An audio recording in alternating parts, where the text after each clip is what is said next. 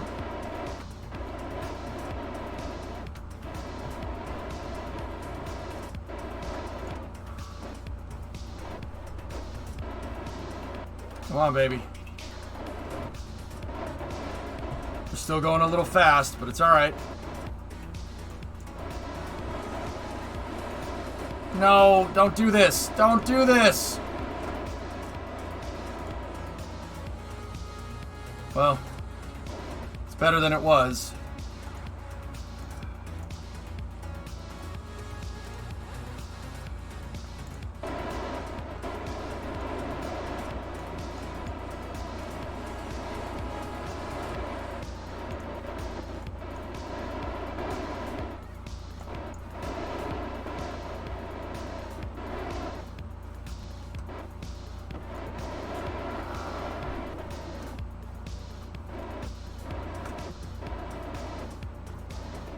Okay.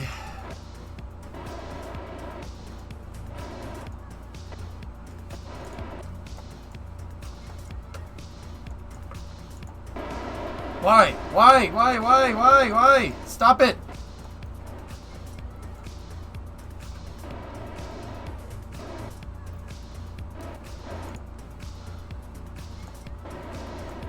No, no, no. I need you to not do this thing, man. The runway is not there. Stop it. We're out of RCS fuel. Stop it. Stop it. There we go.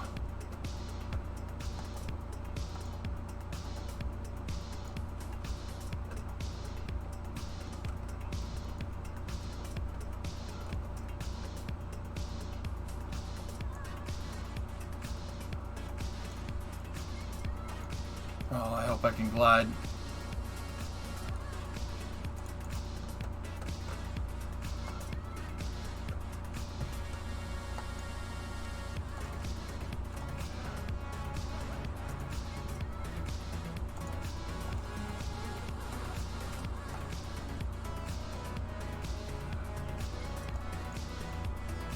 Read last view when you get a chance. What? Yes.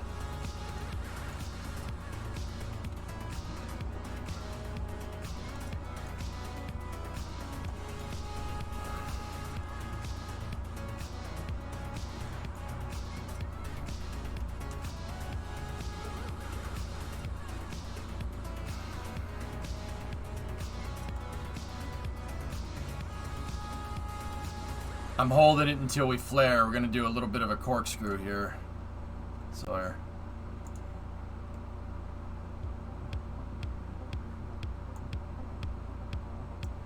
Okay, here we go. Dive bomb in the runway. You needed to bank harder around 1200. You were getting too close to Mach 1 there. Keep it below 300. Got it.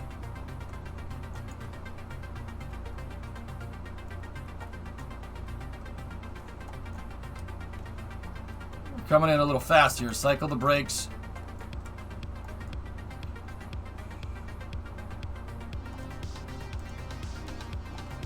Deploy the speed brake. We're going to come in a little too fast.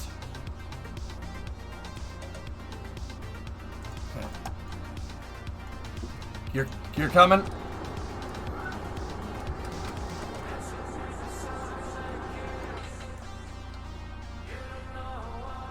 Oh man. Okay. All right. All right. All right. All right. All right. All right. All right. All right. Relax.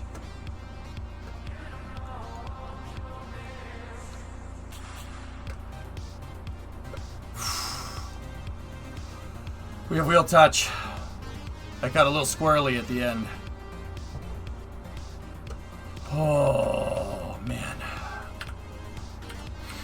Well, it made it. Resetting body flap position.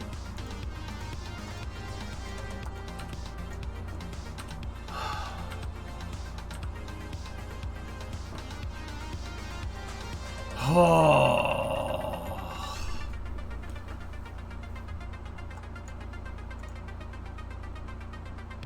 You needed to bank harder around 1200, and you were getting too close to Mach 1 there. Keep it below 300. Okay.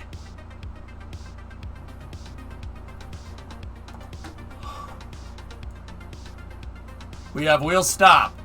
Wheel stop. Year 4, day 174. Well, we came back to the runway, and every time we do this, we get more and more stable. So I would say mission success. Demo, that will dial in that trajectory. The I did a combination between yours and Phaedra's trajectory, and it worked.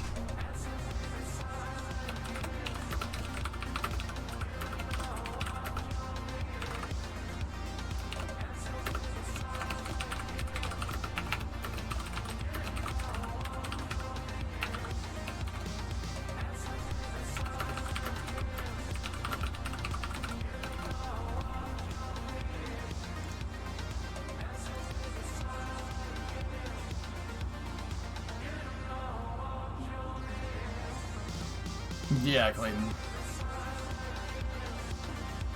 Yeah.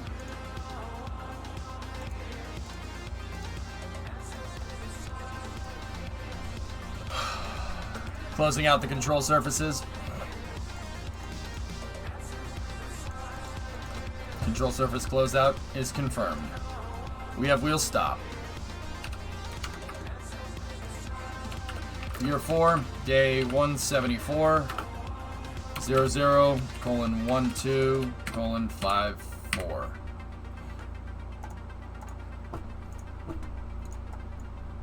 All right, how's the pad looking?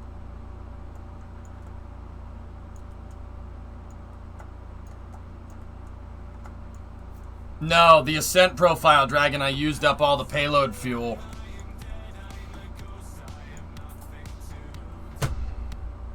I know you had hundreds of landings with it. But this shows how precisely dialed in you had the shuttle. Yeah, I could get it back to the runway every time, Element. This flies a little bit differently, though. But, Element, the shuttle, Collins, I did some things here and there to make it fly a little bit better than the actual shuttle. This thing is supposed to be an analog to the X-33. So, you're right. The shuttle was dialed in, and I did hundreds of flights with that thing. But I kind of made it a little bit easier to get it back to the runway on purpose. This thing flies how the real one should. This one shows how difficult it actually is to get one of these things back. And boom goes the dynamite. Thanks, man. It's a good mission. Pad worked great. Let's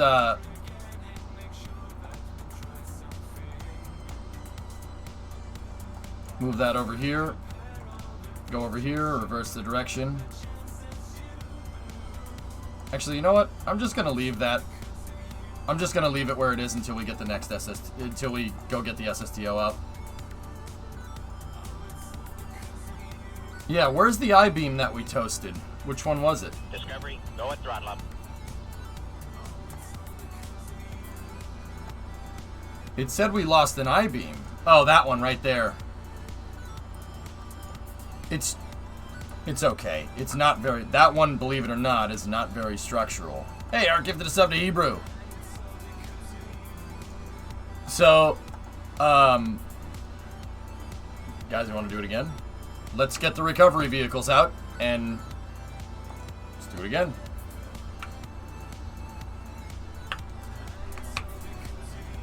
Checkered, those are just there to look nice. Yeah, it's not. That's not an alignment panel. I'll be honest. Those tabs there are for aesthetic. Let's do it again. Is the sky blue? Was the shuttle the best? All right, you drive a hard bargain.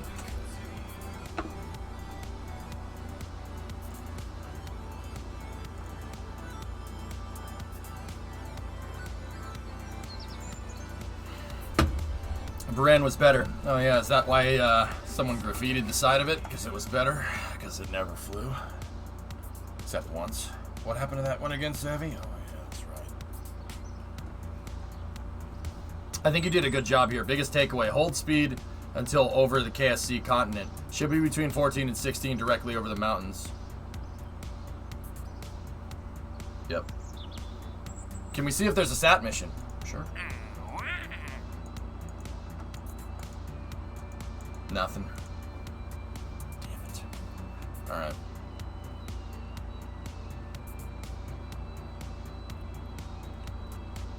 Shuttle versus Beren? I don't have the energia for this flight.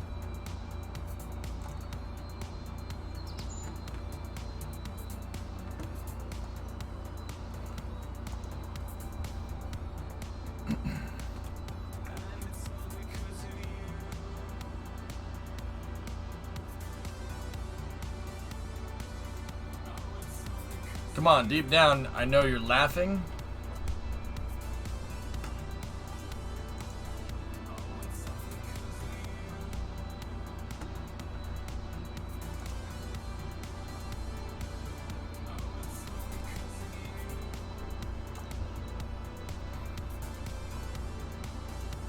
Okay, maybe a little.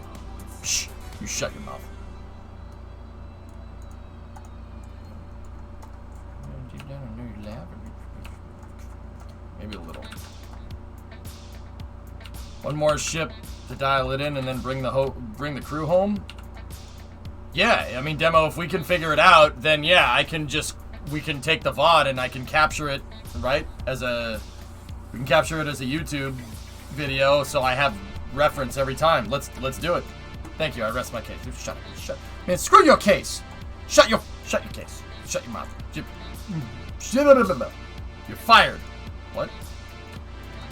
Jet truck.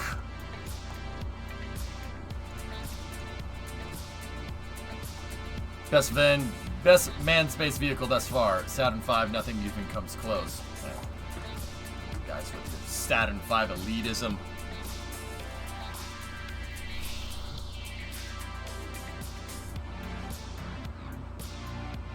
Ah, King, we'll find a commercial mission for it. Yeah, Demo, of course. Savvy's like, yes. No, I don't want to turn on my sword. No, you're not fired. You're not fired.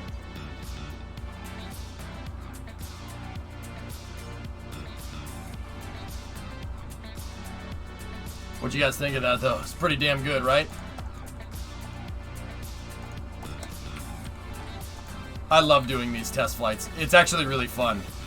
I'll be honest. Doing these test flights makes me remember why I loved flying my shuttle in this game so much. I made a space shuttle once upon a time, before I made like launch pads and stuff, and I remember why I loved flying it so much. I remember why I loved flying and getting something back to the runway and how awesome that actually is. It's so goddamn fun. Von Braun wanted to make a shuttle, and they made him make the Saturn V. Whammy. Yeah, MG, right? Yeah, Nova, right? And when I make the big boy... So we're going to start on the big boy next week. When I make it, now then it's really going to feel like the shuttle. At least I hope.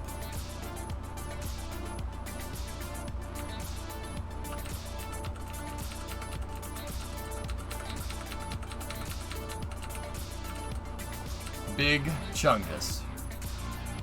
I don't know how I'm gonna make that thing launch. Honestly, I have no freaking clue how we're gonna make that thing launch. Yep. The small one is awesome, and the small one has very good capability. Big boy, you say? I'm gonna make an SSTO that restores. So this thing restores Freedom 7's payload capacity. Freedom 7 can move. Freedom 7 can move a little bit more than this, but it was only partially reusable. This is fully reusable and does about half of what a Freedom 7 rocket can do. Actually, it does about a quarter. That's the price you pay for reusability. But still, a quarter of the other rocket's payload capacity, similar cost, full reuse is not bad. With that being said, I need to make something that can give me Freedom 7 capability. So we're going to scale this up. There's another one that's going to be about 4 times the size of this. Its running title name is Big Chungus.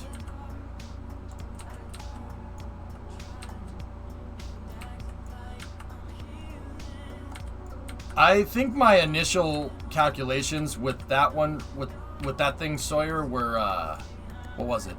18 tons. So actually it'll be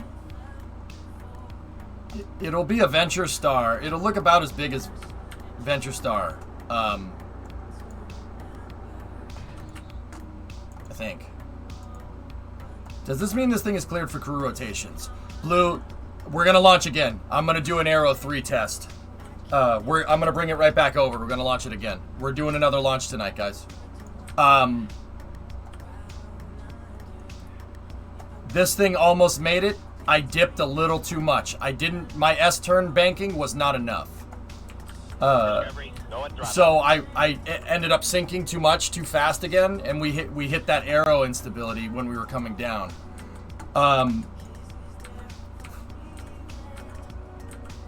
Achilles, 19-month resub. Just wanted to say thank you for your streams. Had surgery a week ago and made the bed rest bearable.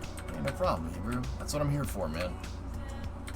You know, if I'm entertaining, that's good. And if I'm entertaining and you can learn something, well, that's all I ask for.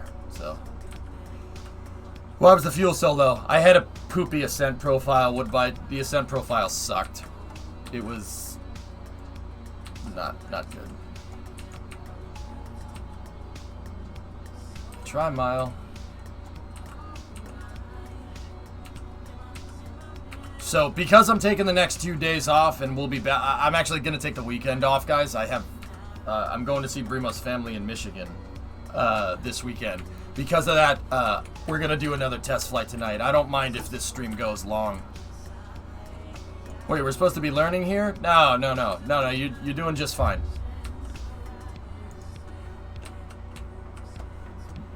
It's trying its best, Thomas. Nice.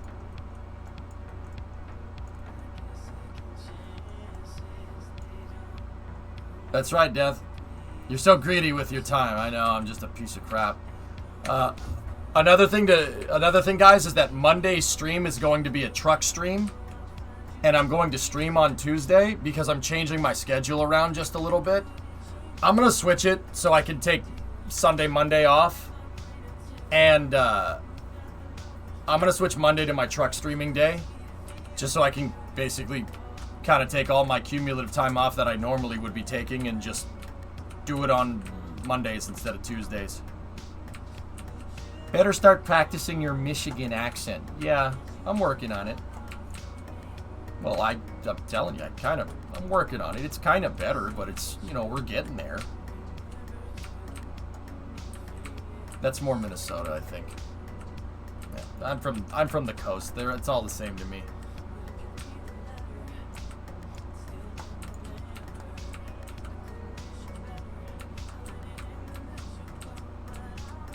We do not sound like that? Yeah, you do. Welcome to my life. Every time someone says, "Hey AJ, you're from Boston. Hey, park the car! Park the car! Did you lose your car keys or do you not have pants on?" Welcome to my life, alright? This is my life. Now you know. Hey, you pants! Sounds like car keys, right? Smart park!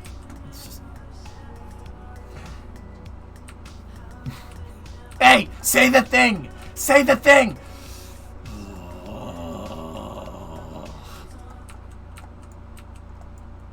I'm walking here. That's New York. Don't confuse me with those heathens. Don't you confuse that, Checker. That's the worst. That's worse than the park your car thing. Lower Peninsula, Michigan speaks with no accent. Primo has an accent, and she's from Southeast Michigan. It's funny. She says AutoZone, not AutoZone. Baby, are you gonna go to AutoZone? What? What's AutoZone? I didn't know there was another T in there. It would be sick if you could play this on Final Descent. Space Brothers? Oh, you weeb. What exactly is Harvard Yard? It's... Harvard Yard is, It's like the pavilion for Harvard University, Discovery, dude. no one throttle up. Yeah. Hey, Van. There he is.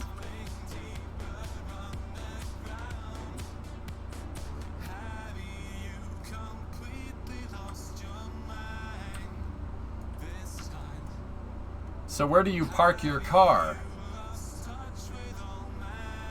Oh, well, I tell you what, Dish, I'm gonna park my car down at the wharf and get me some crawfish, right? This is how people from South Carolina talk. We're gonna go down there, get the crawfish in the pickup truck.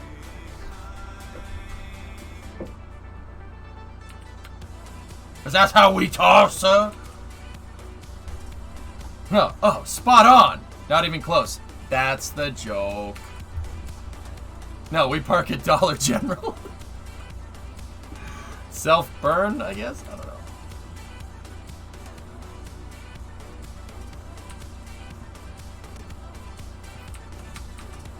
But I live in South Carolina now. No! I park my automobile in the driveway. Park at Waffle House? Nice.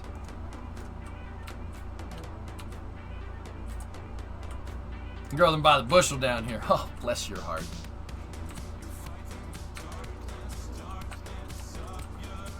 See what I did there? See what I did there? Are you pissed? Tommy Wiseau has a typical Boston accent.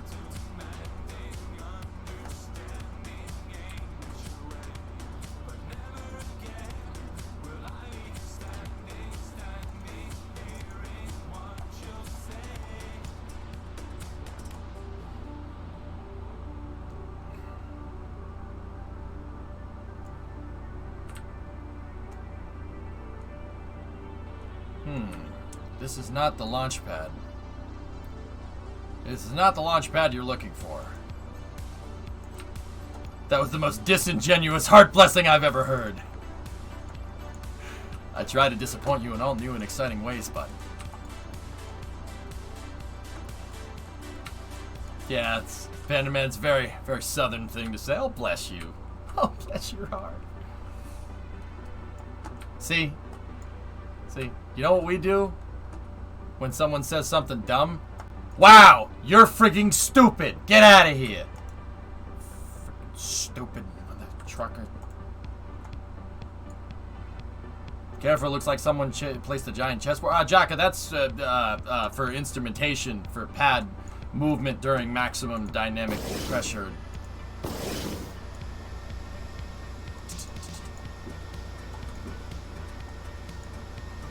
And such things.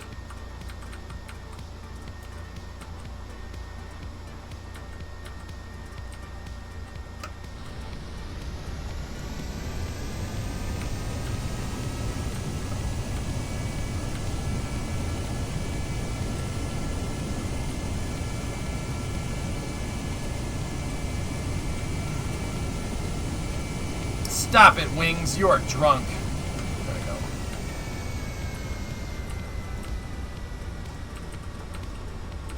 Hello, Yargles.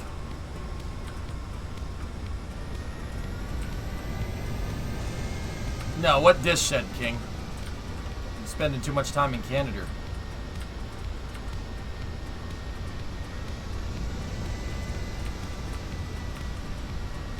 It's important to note that the wings dragged a little bit more that time than they usually do. That tells me that these parts are drifting around.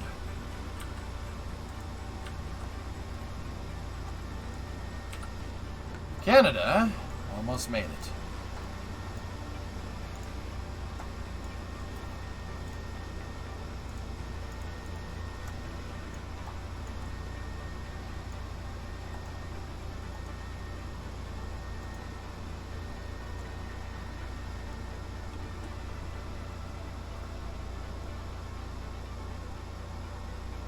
Thomas, was ist das?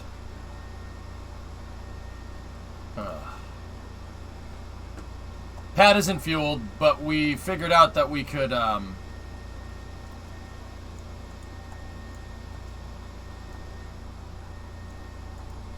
Oh, it's locked.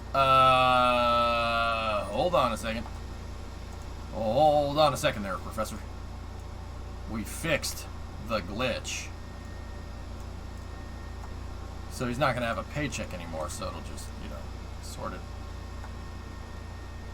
It'll just sort itself out. Yeah, I'm sure that's good for it. I'm sure that's good for it, EJ. Yeah.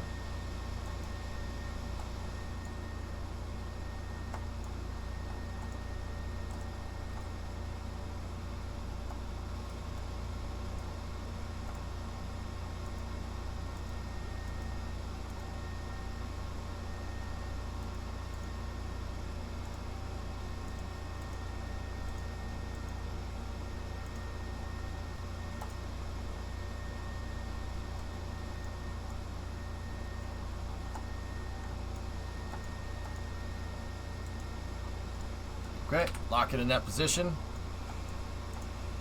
And there's Samir Naga.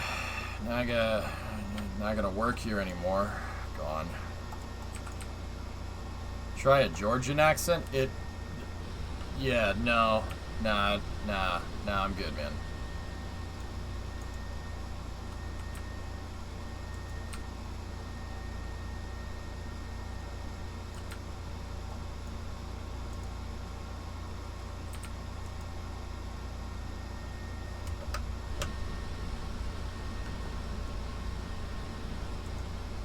More complicated system, more complicated pad, Spooky.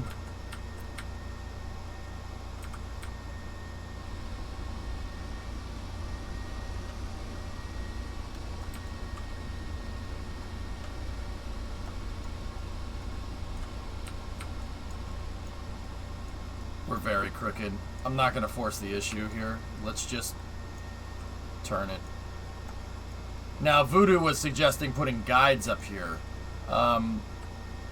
See, the problem is this doesn't dock completely straight to this thing every time, so I kind of end up having to use the SSTO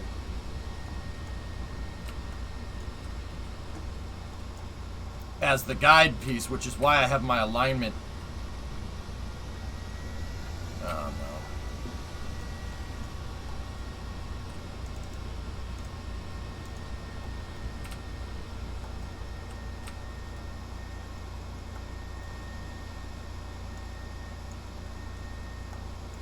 Try a Connecticut accent. People from Connecticut have native accents. Pretty sure that's just...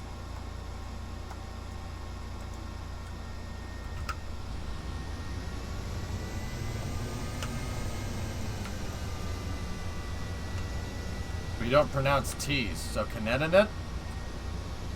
Connecticut?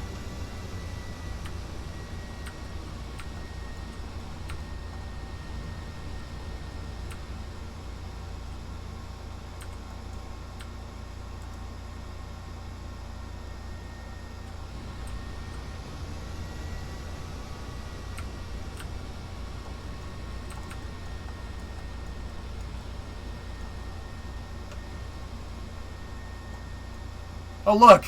We broke a wheel. Lovely.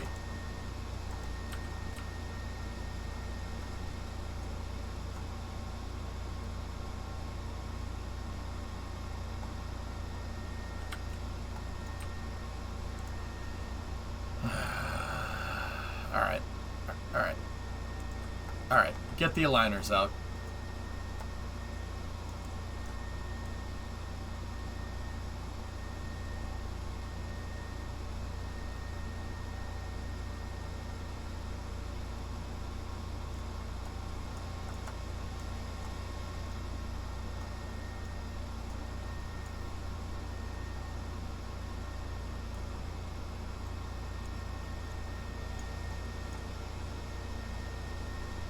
So the air brake should slide this whole thing into position here. It's already flown, Toa. I got it back to the runway. We changed the re-entry profile just a little bit on this thing and got it to basically sail higher and then stall over KSC at 30 kilometers and then come down. Really the key is not dipping into the atmosphere too quickly. So what we're going to do is here, to cap off the stream, we're going for another test flight. I'll do another one, and this will also help me show rapid turnaround with the pad, which is good.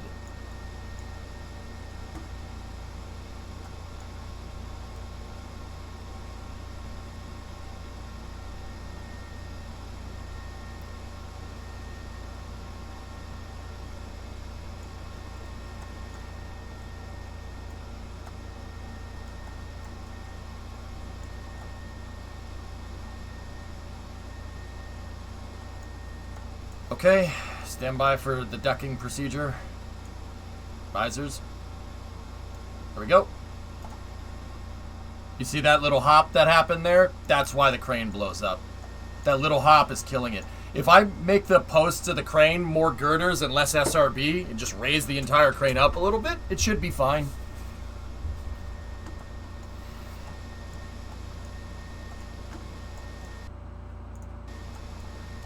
Okay, lower the risers.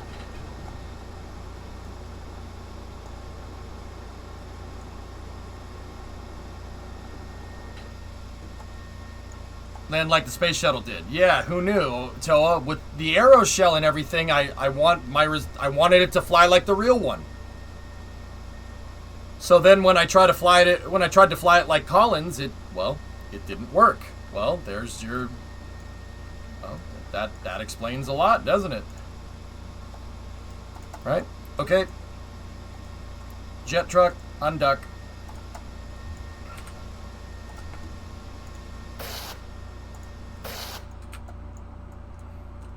Jet truck be like, I'll be here when you get back. Wake me when you need me. It's been an honor serving with you, John. Sir, permission to leave the station. For what purpose, Master Chief? To give the Covenant back their bomb. Permission granted. Nice mustache. Thanks, Kermit. Okay, we'll get this thing up into the vertical position here. We have to re-enable the... Go down over here. Make sure that our rotational controller is enabled. Make sure that the TE is enabled. Make sure that the debug controller is locked out. And make sure that the master rotator is online.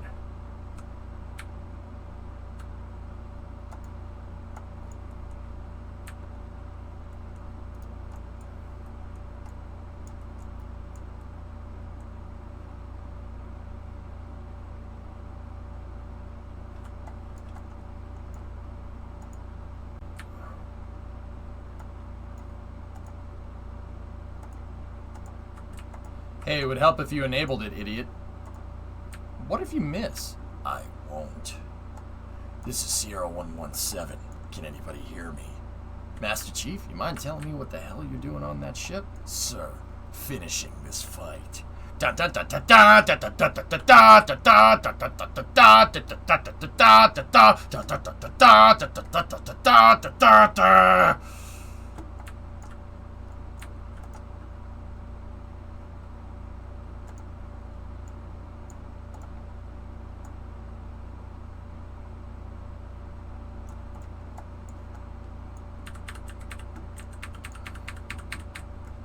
My last. What's up, dude? Try a Georgian accent now, Master Chief. Master Chief, why are you on a wall? Sir, security camera.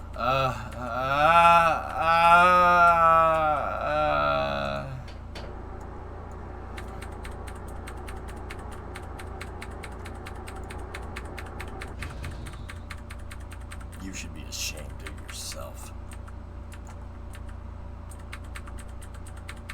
Dear physics, we regret being alien bastards. We regret coming to Earth. And we most definitely regret that EJ just launched his spaceship into space.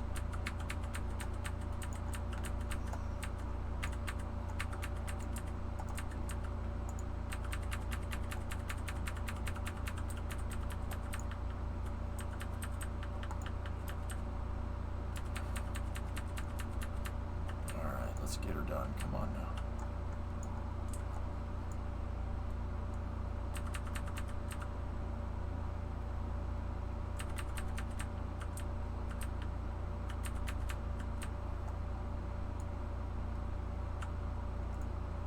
What the hell? No, no, no, no, no, no, no!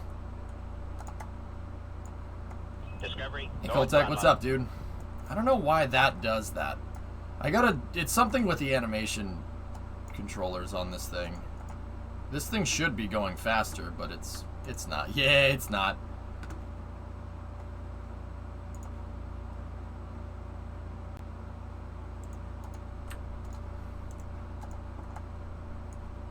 Will that ever be fixed? I don't know. I mean, it works, so...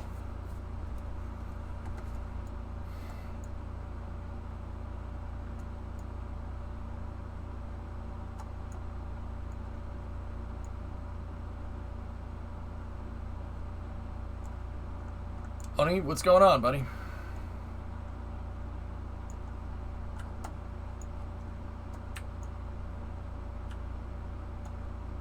Okay. 89.5. That's good enough. We just gotta... So, we're gonna close out rotational controller, close out that one, keep the transporter erector on, and then we need to take the master hinge for the plate right there. Lock that one out.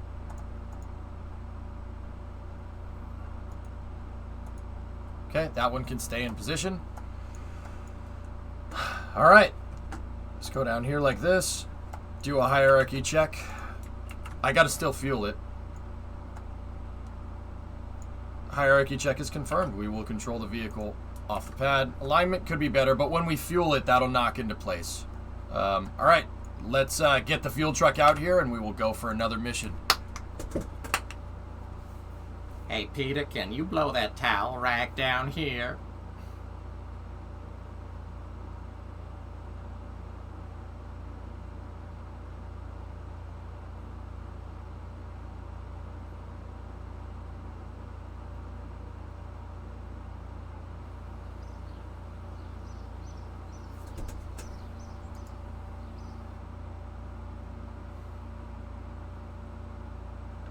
Let's get the music going while we're waiting. Would you use a custom controller for KSP like with switches and junk? It'd be cool, Predominant.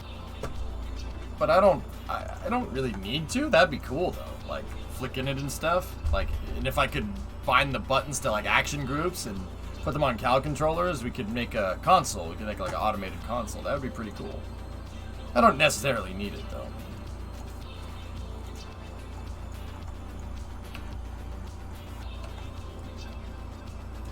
Yeah, just like the real shuttle, Nessman. I gotta fly this thing more like, well, the shuttle. You were thinking of designing one. Cool. That's cool, dude.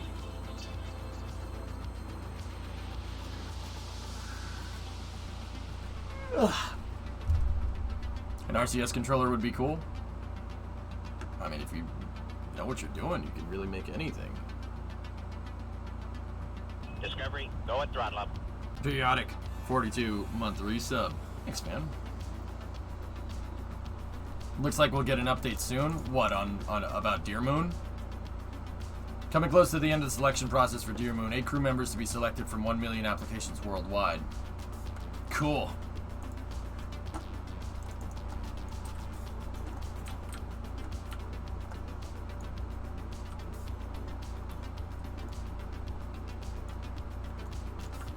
Yeah, 270 heading alignment. Yeah, it really kind of depends on the inclination it's coming back from, huh?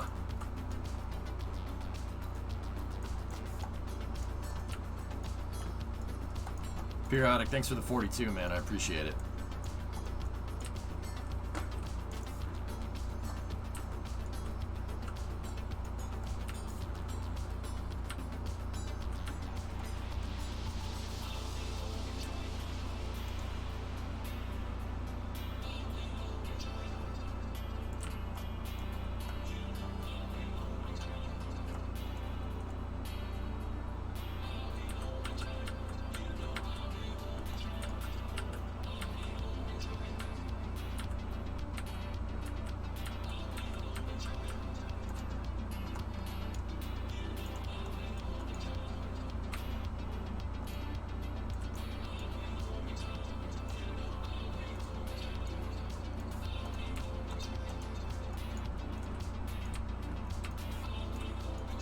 Okay, stand by for the first fuel truck.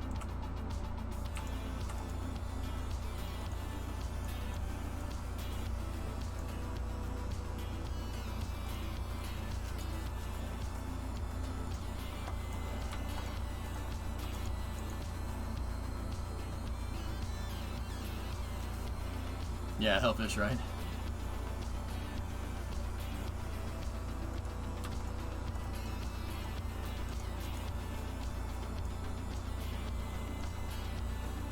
I know, Nikita. We covered it during Space News, dude. Interesting, huh? Oliver, or whatever. His dad's like a hedge fund guy or something.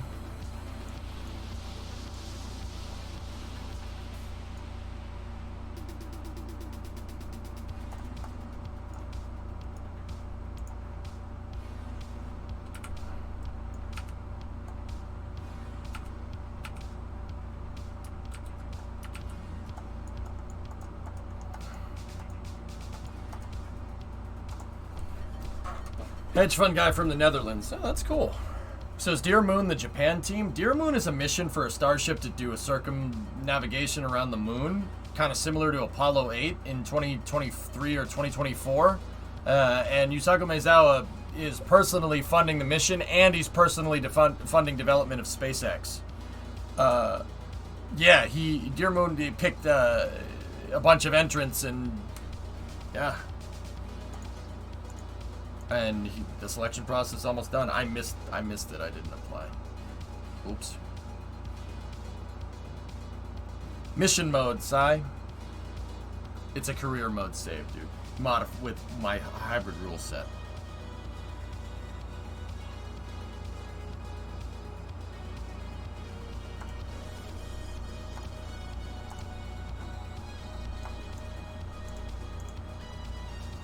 It might be.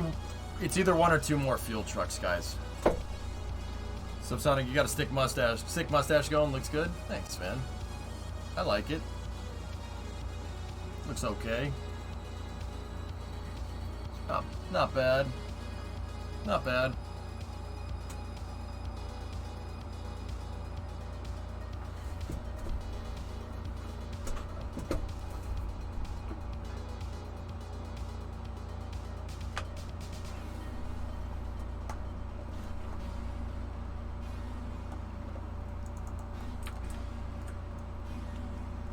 Next field truck.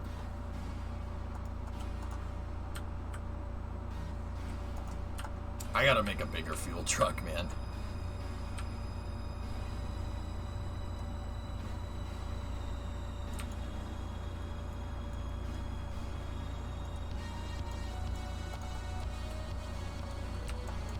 This makes for really poopy gameplay, dude.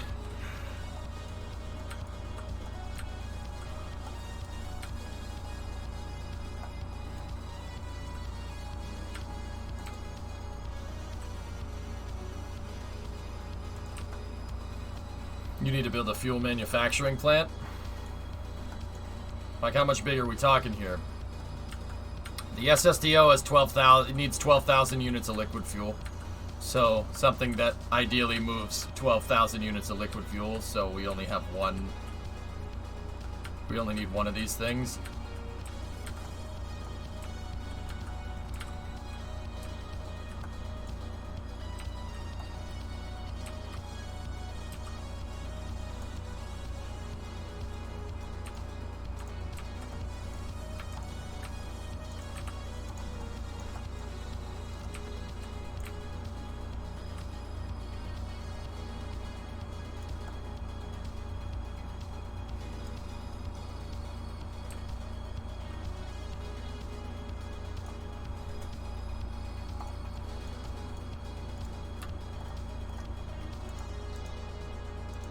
Offloading second fuel truck. Is there any ore at the launch site? I've never surveyed for it, Shady. I don't think I have the ore tool, the ore scanning tools unlocked. And if I may have. I forget.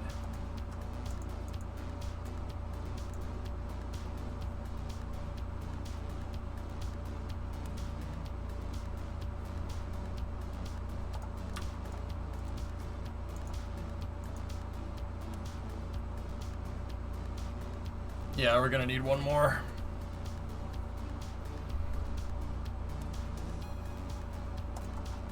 Barely one more. But one more nonetheless.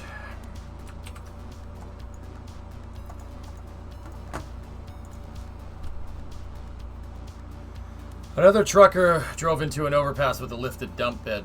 Shifted the overpass roadbed about 6 feet. Yikes.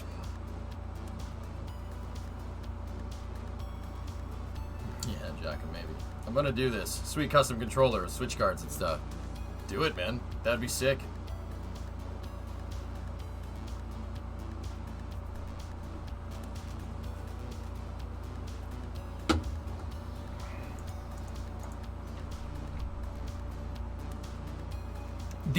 The reason why it takes a bunch of fuel trucks to fill this stupid thing up is because the SSTO, lost my train of thought. The reason why it takes a lot, oh yeah, there we go. The reason why it takes a lot of these fuel trucks is because the SSTO is a new design. These fuel trucks are designed for the old rocket. With the old rocket, it only took 2 fuel trucks. This one takes 3, so it seems a little bit gratuitous. Which is why I just want to make a bigger fuel truck. How much did the test flights cost me? Literally 3 fuel trucks mile high. I've reused this pad 2 times, and this SSTO, this will...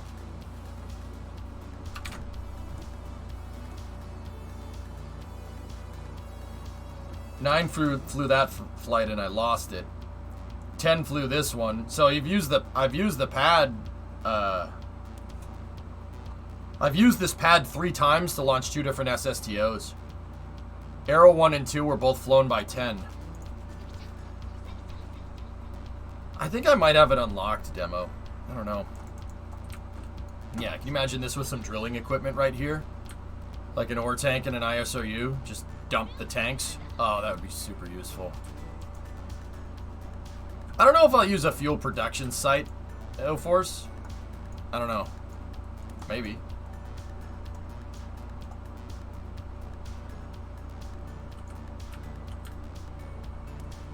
Yeah, Toa. Me too.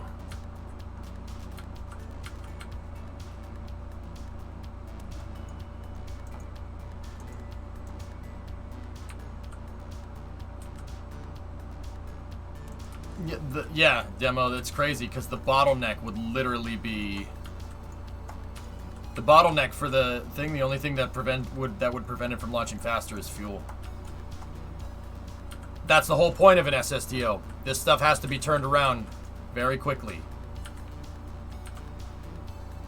Like,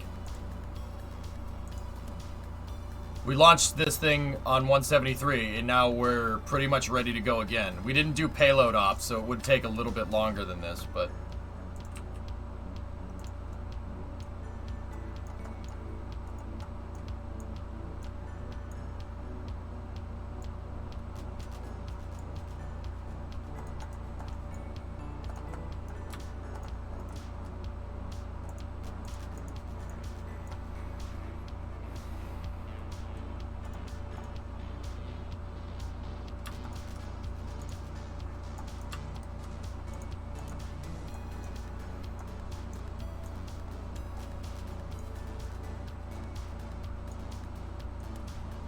something like that, Loopy.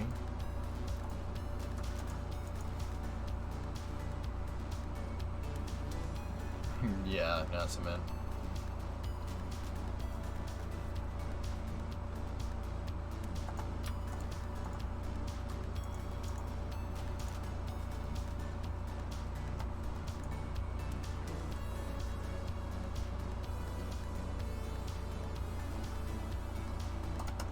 Okay.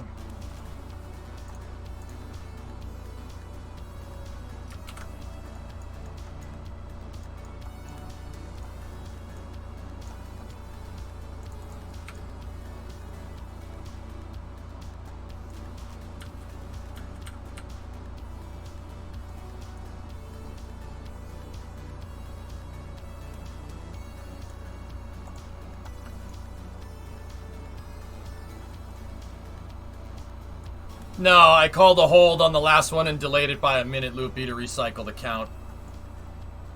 Alright, recover this. Can we design a huge truck? King, I'll redo the fueling infrastructure in a little bit. I might just leave this way, dude.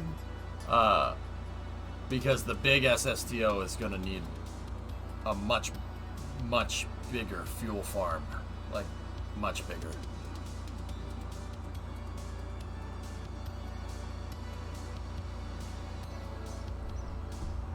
Discovery, go and throttle up. Jack! 69-month resub. Ladies and gentlemen. Nice. Alright, here we go.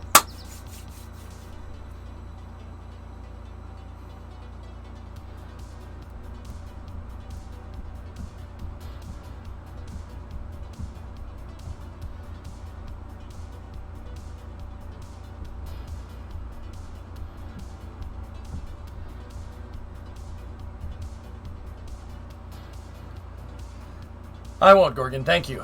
All right, let's start the Aero 3. 2.25 ton mass simulator.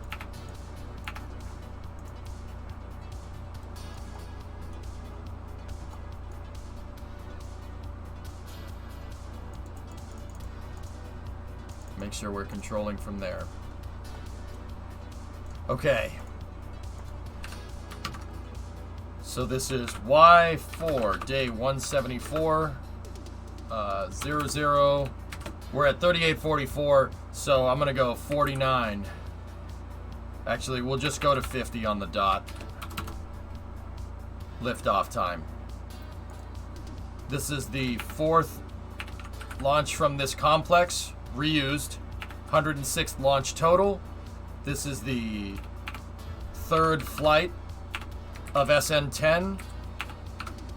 3rd flight total. The reason why I have total and regular flight is in case I recover it for whatever reason and have to do an upgrade.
Not yet, Loopy.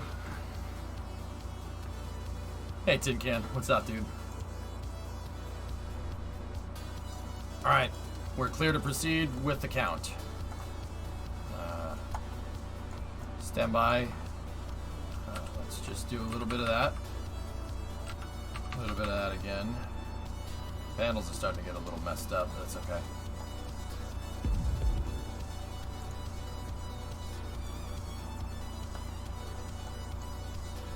Stand by for strong back retract.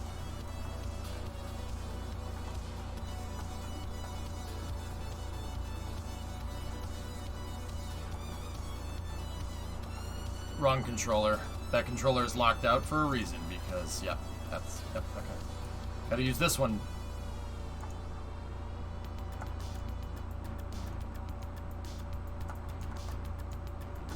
Okay, strong back is in the retracted position. We'll start the fueling procedure now.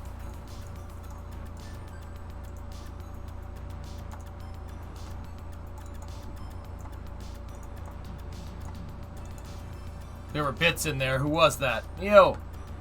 Tappy keys. Yep.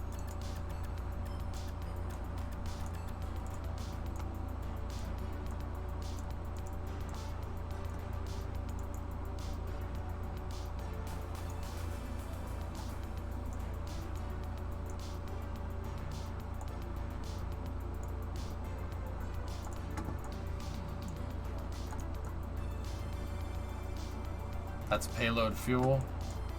Mark II fuselage.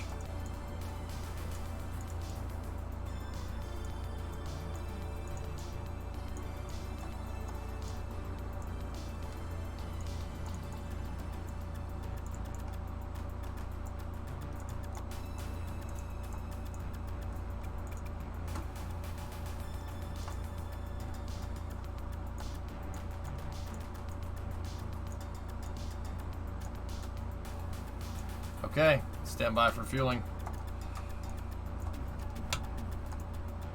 Oh, we gotta open up ground side fuel valves. Ground side fueling is open. We've begun fueling on the Arrow 3 mission. Of course it is! Exclamation point MC, Builder. You can join at any time.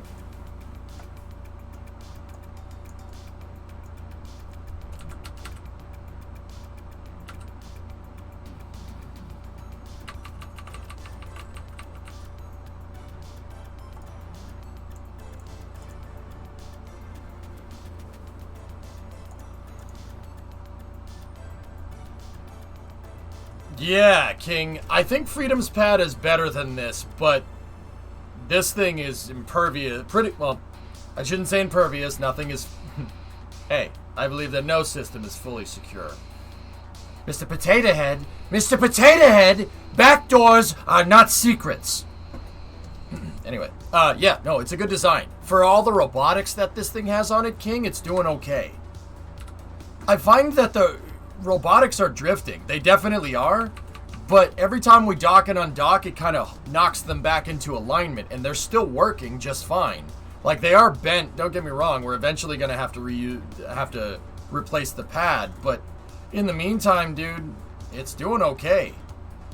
Now, Freedom's Pad, you could launch off basically an infinite amount of times, but eventually the rails would get broken.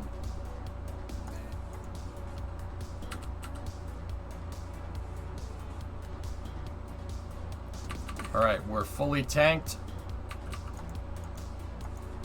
Closing out payload bay fuel. She's tanked and good to go.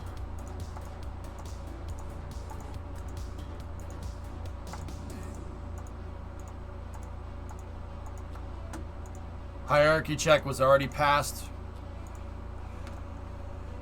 Crane need works though. Is the pad a mod? Nope, Oliver. Negative, man. I built it myself. It's Mark III fuselages laying on their side.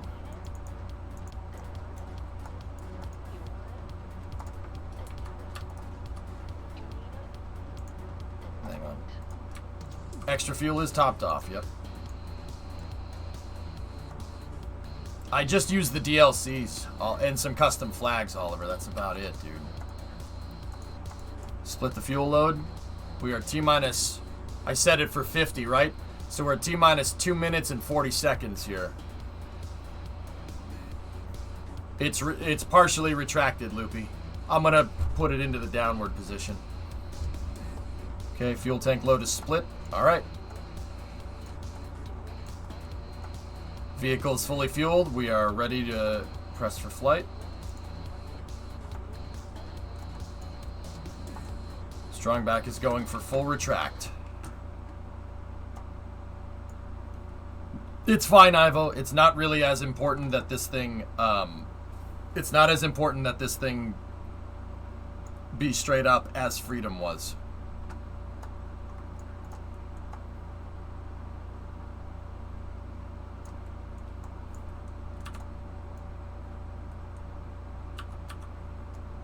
Okay.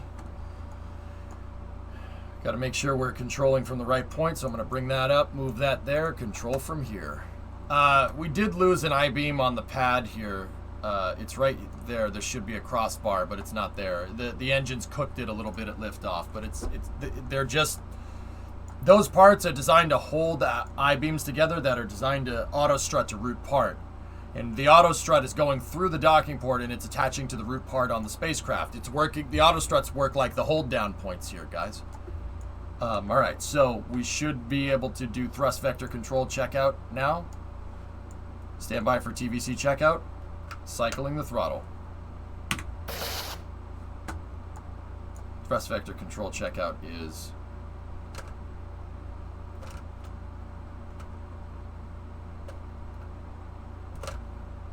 nominal. Okay, stand by for groundside gas closeout.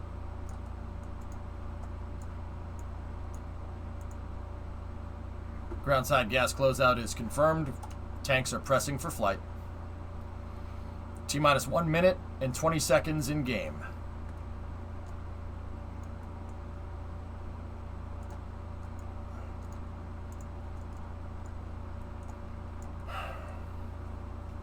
Bringing up the groundside separation or groundside separator system here. Groundside separator system is online. Yeah, sure, Flykin, why not? Be one of the few jobs that get me away from here.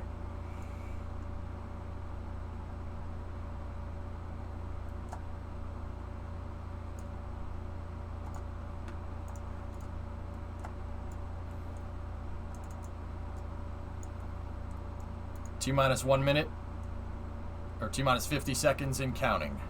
Ground side separation mechanism is armed. Auto sequencer is online.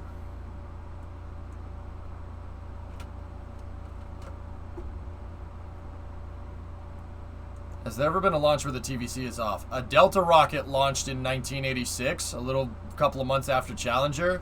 It launched with the gimbal, but the gimbal shut off halfway through ascent, and yeah,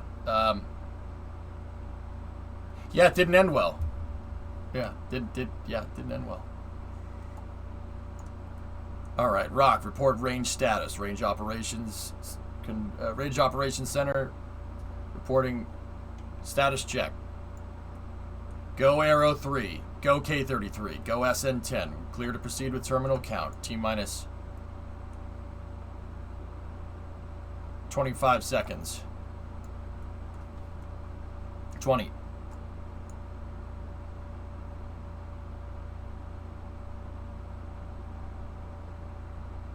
T-minus 10. 9. 8. 7. 6. 5. 4. 3. 2. 1. Ignition. And we have a liftoff. Liftoff. K-33 flying the Arrow 3 mission.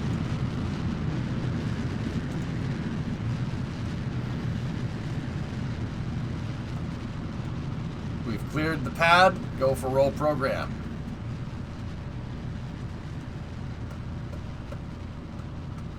Roll program is complete.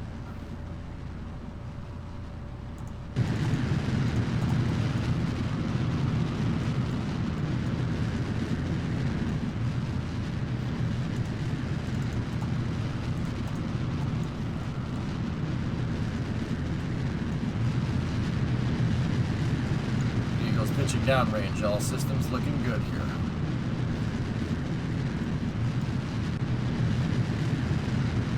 Now traveling at 150 meters a second. 50 seconds into the flight, dynamic pressure is at 9.9 kilopascals and increasing.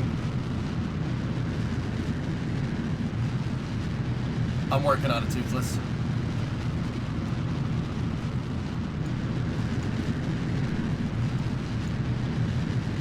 Okay. Getting secondary pitch over.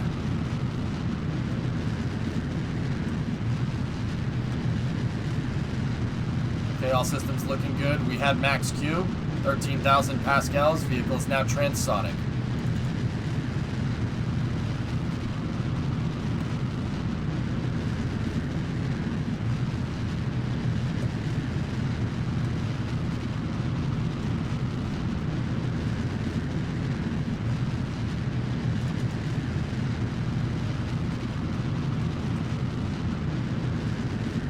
Everything's looking good. 10 spreading its wings here, going into space for a third time.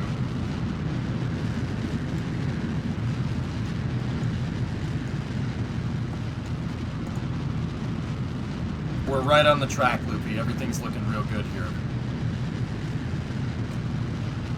I'm going to cut the throttle when the AP goes above 50 here.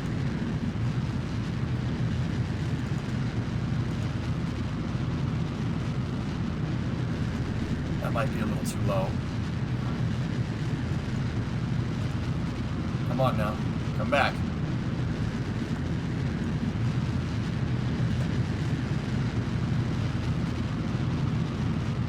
Okay, throttling back.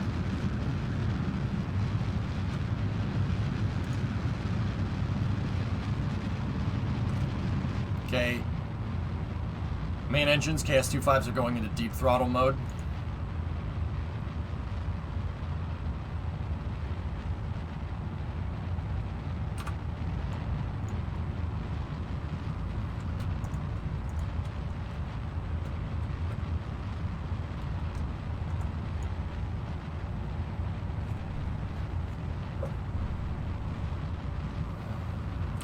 Deep throttle mode.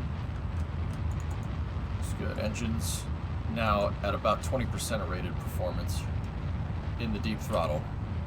Shuttle engines couldn't do this in real life. They would break.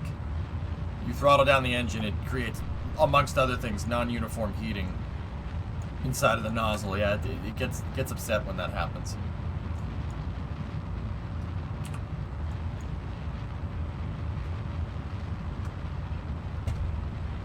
Stand by for Miko.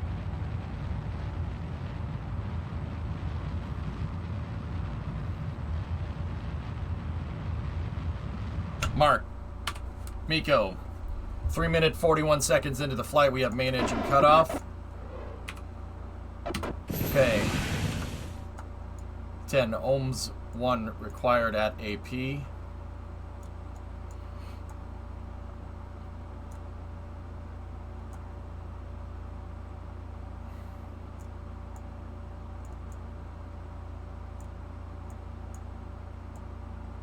Stand by, 4 ohms 1 ignition. We have orbiter maneuvering system 1 ignition confirmed.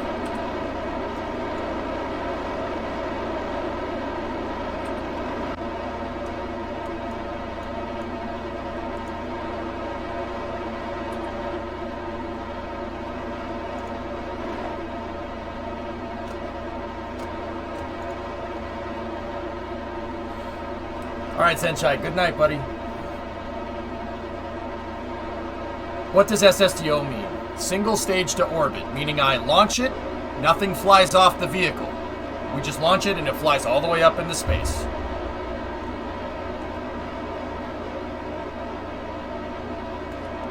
Throttling down creates chugging, which leads to oscillation in nozzle structure, which equals rudderino. Hey, Dama.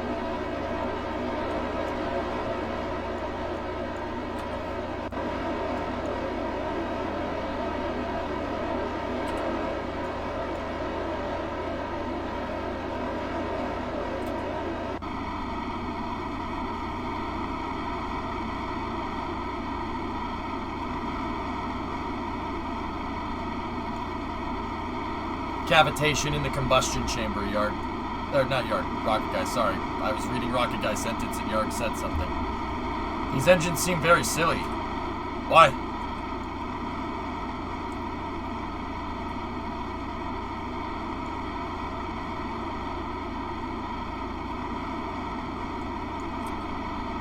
Are there any real SSDOs in real life? This is based off of a design that could have existed, lol hater, but no. The space shuttle is a 1.5 stage to orbit, because the shuttle engines are technically the upper stage, and that's flying the whole time. But the booster tanks and the boosters and the external tanks do separate, so it doesn't work as well as we'd think, or as we'd want, I guess.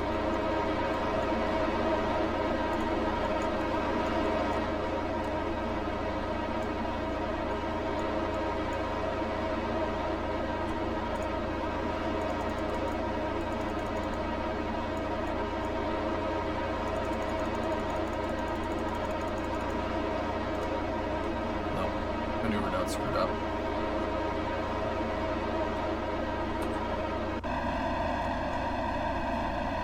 Mercury Atlas was also a 1.5 stage to orbit. That's right, Vulcan. That's a good point.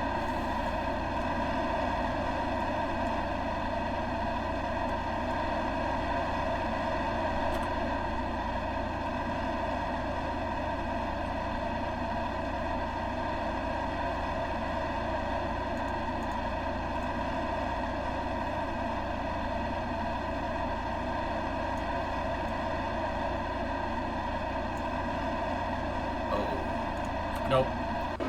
Alright, shut those off. We gotta give these a little bit of a pulse here. Just...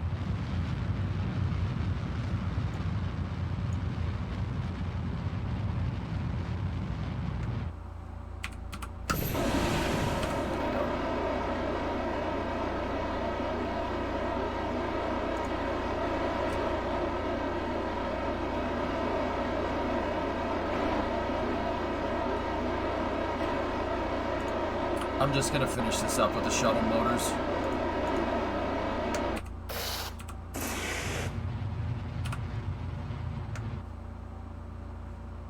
Okay, we're on orbit. That was a little sloppy on my part, but we're there. Hey, Techno. What's up, man? Just finished my D&D session. How's it going?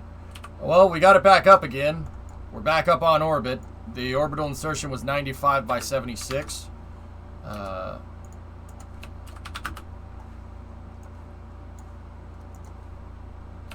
95 by 76. It's nominal orbital insertion. Okay. We're gonna have to do some correction burns here, and once again, that wasn't the most efficient way. I should have let the shuttle engines go a little bit further during main engine cutoff. I shouldn't have had Miko at 85. We should have just pushed it. Yeah, on that particular time, Loopy, yeah, that would have been the right move. Alright, so we got to do some orbiter correction burns.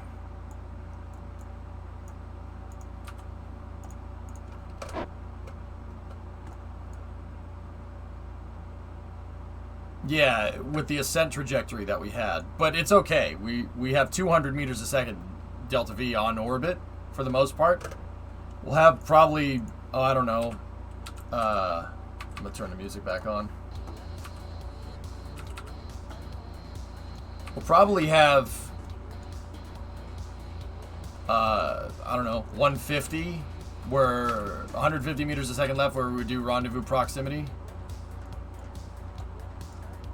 After orbital insertion, let's see where this gets us.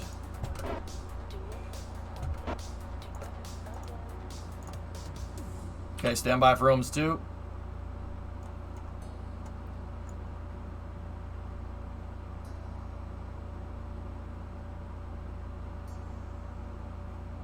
Yeah, we've thought about it and implemented it. The last 3 launches I've timed warp during refueling shading. Where have you been? Where have you been, man? No. Okay, we need to do another... When's the deadline? End of next week.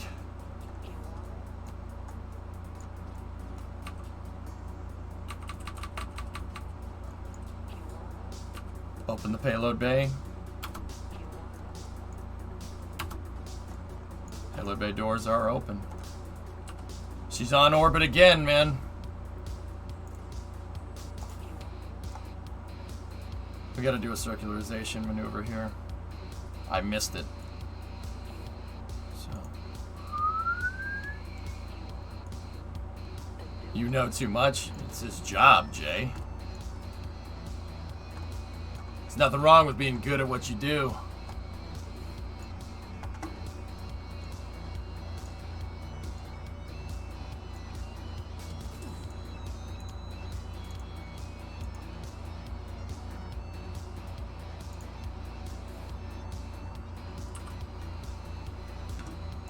He ain't named Rocket Guy for no reason, man.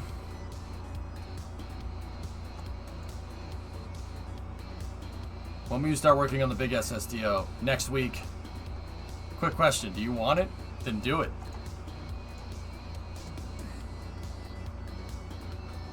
Actually, yeah, no, we're gonna have a lot of Delta V left over here. Good. Yeah, I'm telling you guys, if we nail this thing, if I nail the re-entry, if we nail the re-entry and I get it all the way back to the runway well in control of the vehicle the entire time, we are set. We're good.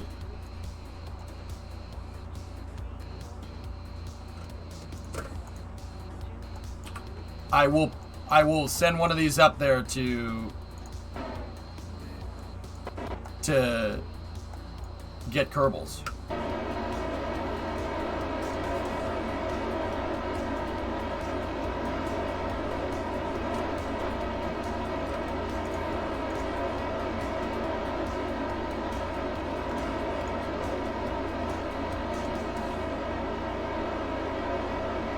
And if not, we're going to have to do more testing next week.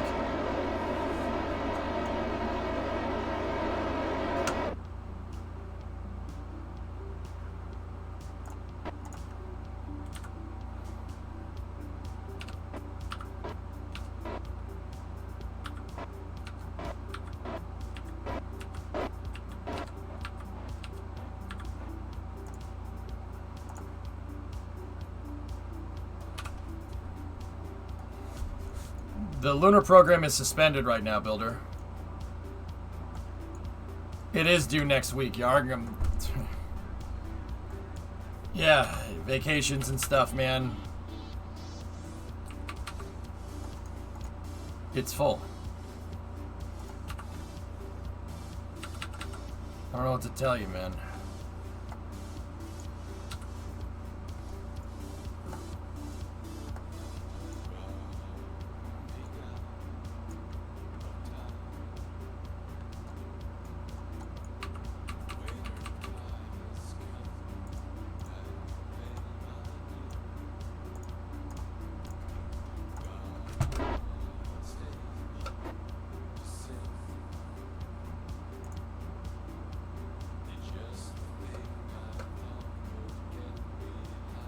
From lunar missions to barely Leo, just like real life. Yeah, but where the shuttle failed, I won't, Kim. We will vindicate Buran. We will vindicate the shuttle. We will vindicate TKS, I guess, by proxy. Clipper. MAKS. We will vindicate them.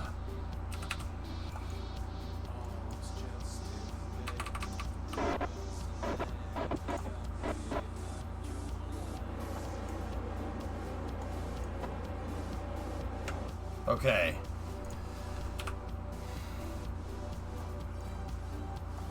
Based on what you've learned thus far on the SSTO project, which mission architecture for the program would you have preferred, SSTO or Constellation? Well, the SSTOs are fun because it does what I like doing, Ian. I like reusable vehicles and I like orbital reusable vehicles. Now, with that being said, a Constellation style architecture would have Constellation style architecture would have been easier. I think this one is the more fun way. Constellation would have gotten us back into orbit a lot quicker. We would have gotten back to the lunar missions a lot faster. And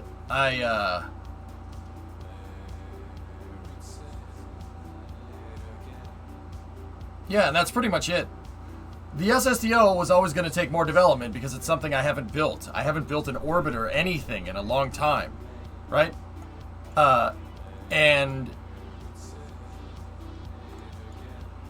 I haven't built any type of orbiter at all in a really, really long time. So this was always going to take further, and this will get us. This is going to get you more launches because I have, because I have to do a lot more testing. So it's a lot more fun to do the testing that way, but it is going to delay the program overall. Like,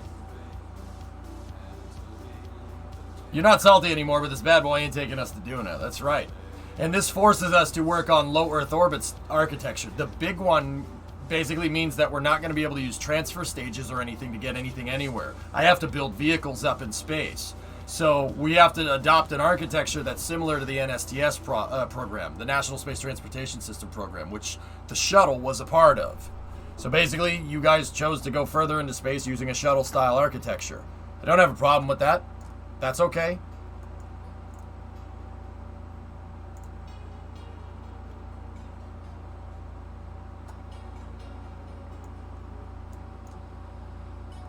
I just need to see something here.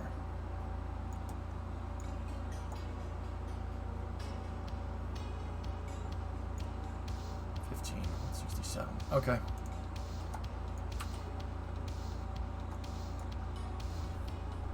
Is Duna a big thing in this game? Duna is Mars in this game, Smoked. Yeah, Duna is Mars.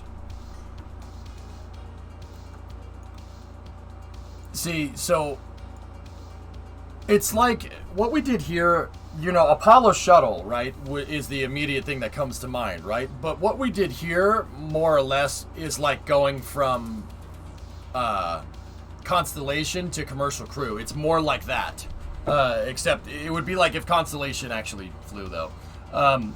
We went for a more reusable architecture, and that will save us money, but it'll save us money in the long run. That's the thing. Save us money in the long run. But I do like shuttles, so I ain't complaining. Okay, let's do one more orbit, or we could do a couple more orbits around here. Let's get KSC into the daytime.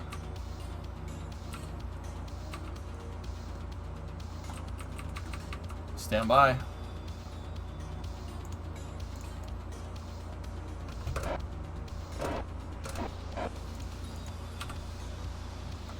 But I do lack Fig Newtons. This windshield is dangerous and obstructive, but I do lack Fig Newtons. 63.5 meters a second.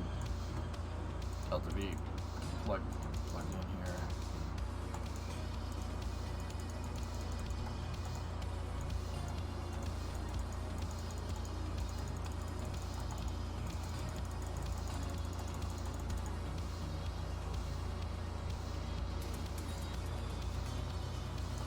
Okay. I'm on fire? Not on fire, Ricky Bobby. I'm on fire! Ah!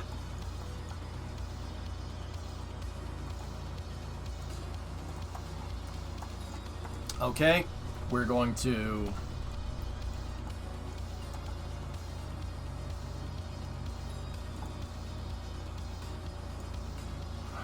plug that there.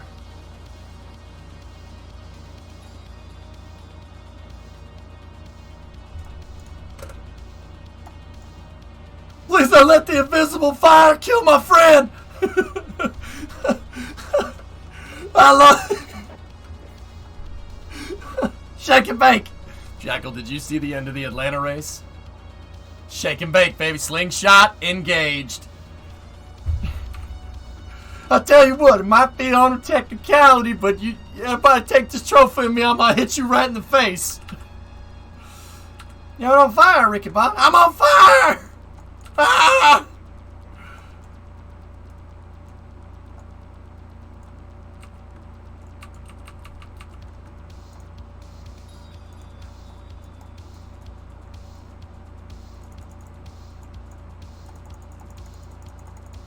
Shut up, Chip. I'm gonna come at you like a spider monkey. The Atlanta race was cool, man. Fun race. That track. And then they tore up the track and they're ruining it. You are doing the opposite of what people want. Are you doing this on purpose, NASCAR? Why? Why? I'm all jacked up on Mountain Dew. You about to get scissor kicked in the back of the head. It's not NASCAR's fault. It's SMI. Why SMI? Why you do this? All right, 1 minute 17. So T-minus 38 seconds. We got to do the burn. Stand by for the deorbit burn. Deorbit burn has been initiated.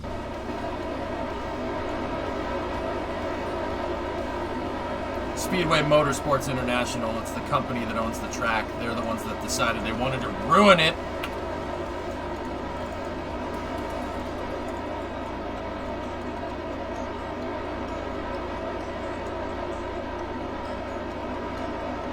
All right, keep the angle of attack as close as we can to 20 degrees pitched up through EI. And then once we get to here, pitch the thing up to 40 and S-turn this sucker like crazy.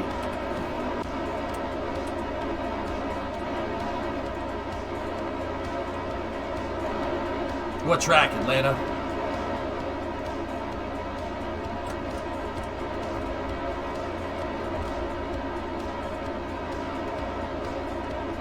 They tore up the track, Colonel. They're increasing the banking, and they're making the track narrower, basically ruining it completely. Basically ruining it.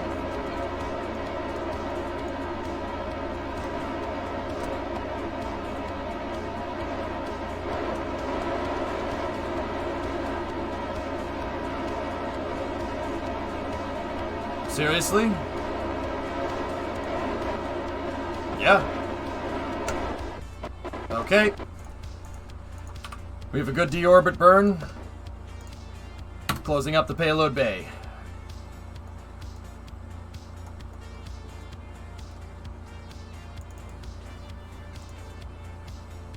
So what is going on with Blue Origin? They're launching Jeff Bezos into space on Tuesday. smoked. On the New Shepard rocket. New Shepard is a rocket that goes up, comes down. At the top, it separates a capsule with people in it. And then the first stage comes back down. Well, the only stage comes back down and lands. And then the capsule parachutes down, dude. This is the NS-16 mission, the first Blue Origin mission that's going to fly people on it. This is a revenue mission, despite Jeff Bezos being on there. Him and his brother are going to fly, which is cool. That's cool. Good for him.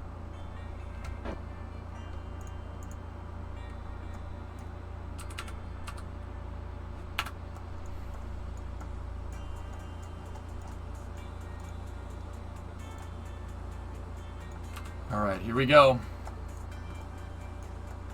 Yeah, Roblox, the funny thing is that Atlanta was actually a unique 1.5 miles with the abrasive surface because it hadn't been repaved. It was abrasive surfaces and it's wide. That's a cool 1.5 miles, man.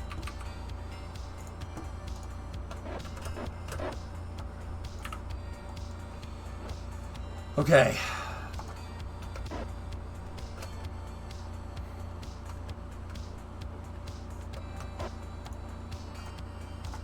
Keep this control surface open. I'm gonna actually enable that. We'll enable the yaw control here. I'll just enable them. I don't know when the right spot technically would be to turn these things on, but we'll do it here. And then let me get the cow controller out up here.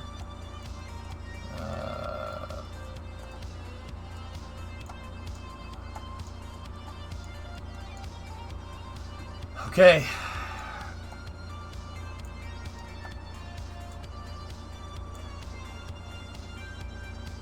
.2 on the cow controller.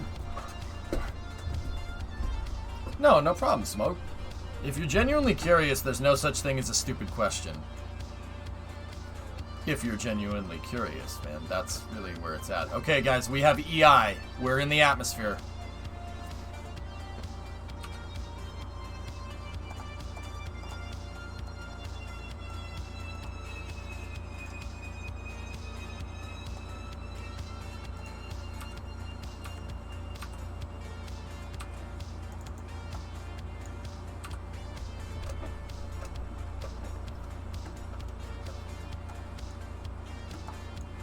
It's a little bit different, Jesus. It actually flies closer to how the real one should fly.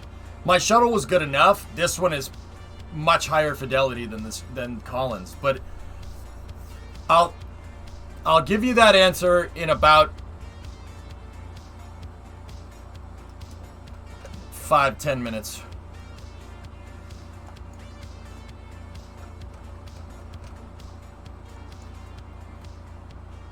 Change from the orbital panel in the bottom left. Oh, thanks, Dama. Yeah, Cletus, I got you.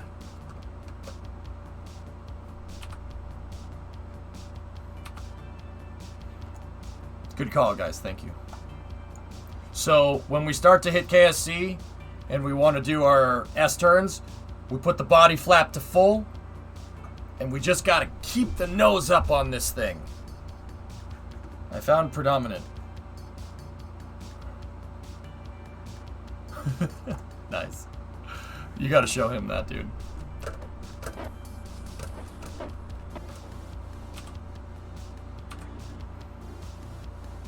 As long as the weather's clear, RJ, clear skies would be better.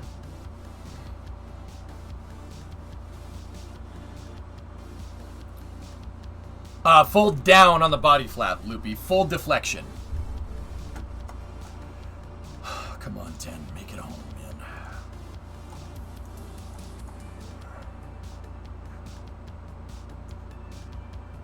We don't need to peg that. That just stays on yaw the entire time. I'll just put this over here. So we have rudder control, body flap, ailerons, elevators.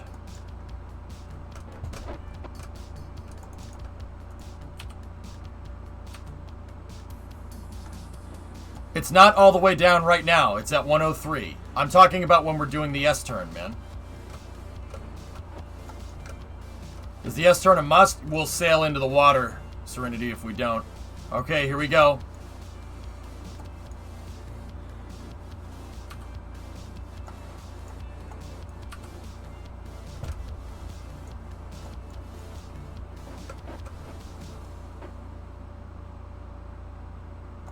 Genuine question. If Elon plans to do this, you think he could make it happen, colonize Mars?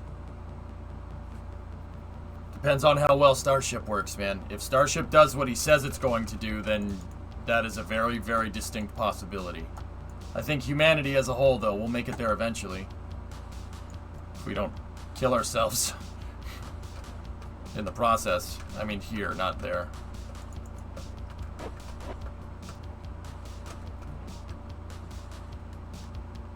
Have you seen Demo's message? The wings aren't deployed. Thank you.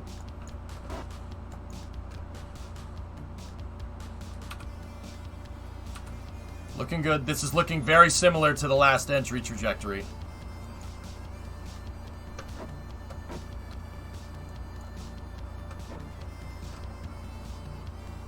We have 270 liquid fuel. 180 is when I'd have to tap into the payload fuel's tanks. It's heating is cranked to maximum, Serenity.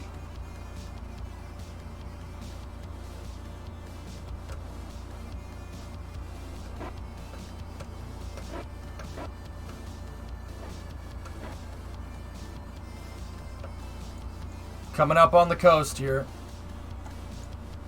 Damn, you're hot. Thanks, man.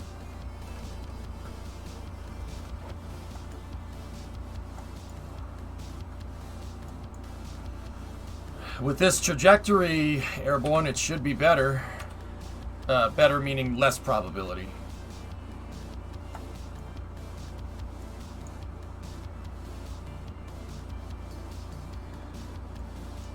That's what I was talking about, Demo.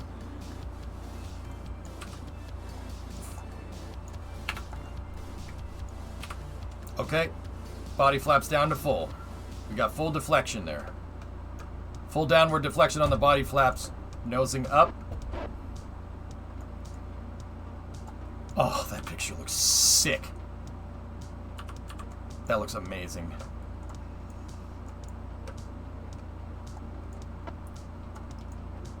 Okay. Demo. At the mountain range or at the coastline for the S-turn? You tell me.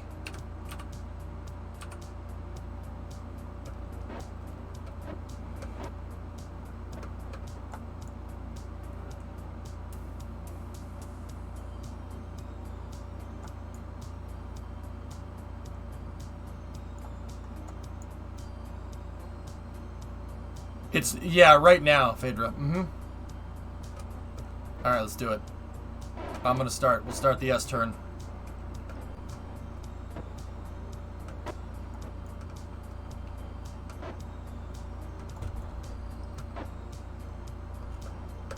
Pitch is up at 30 degrees.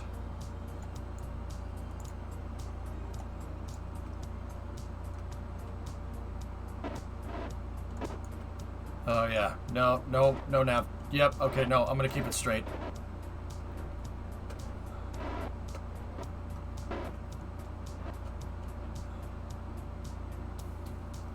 Yeah, we're a little on the slower side. I see it. I see it. I'm just gonna... We're just gonna let it go. I'm just gonna let it glide up here.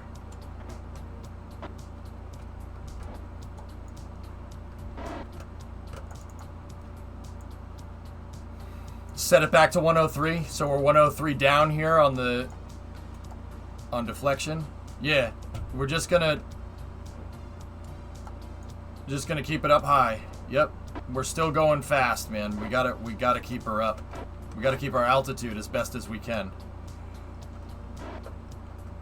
Keep the nose up. Keep the altitude up. Gotta slow down more. There we go. Should be coming out of the fiery stuff very soon here. I have SAS on. It's right there.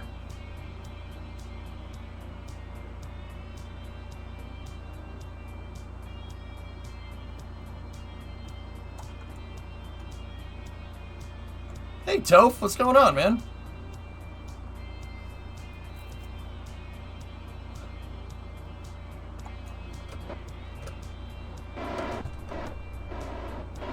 Hey, relax.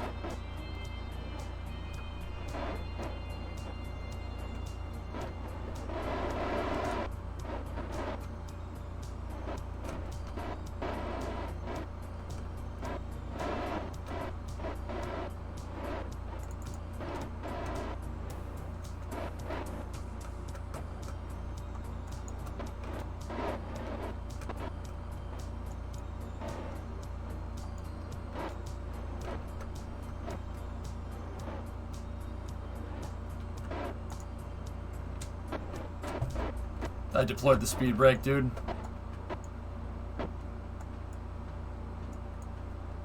Okay, we're into the transonic regime, guys. That's good.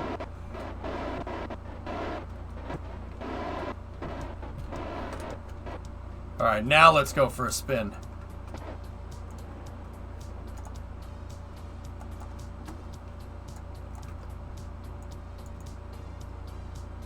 Or I could just leave the flap deployed and screw everything up. And we ran out of RCS. All right. It's okay. It's okay. It's all right.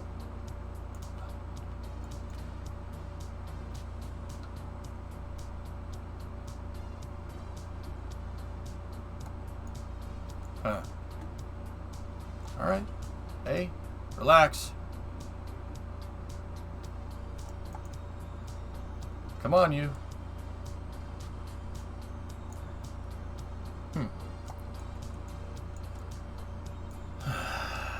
I'm not worried about it. We'll stabilize. It's fine.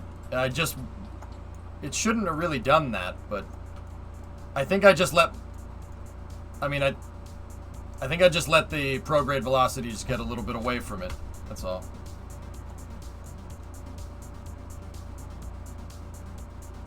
We're in a flat spin. Yeah, don't panic.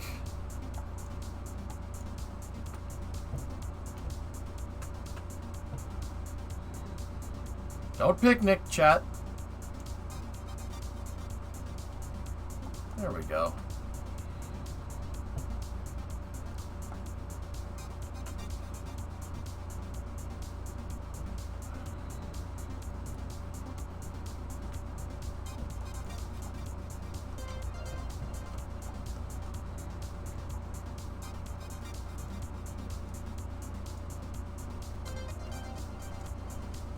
I told you.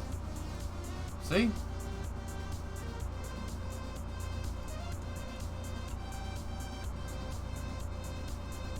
Deployed speed brake again.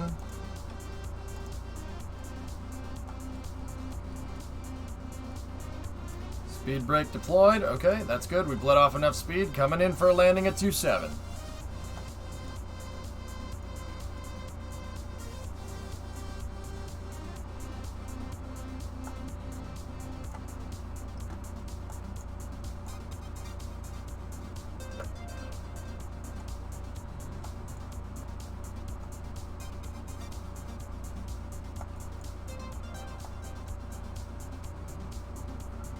Pads in range.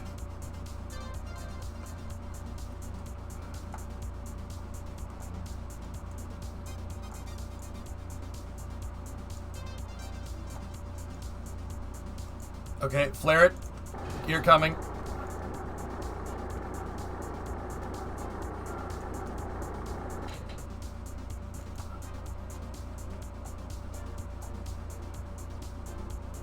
Flap into the upward position.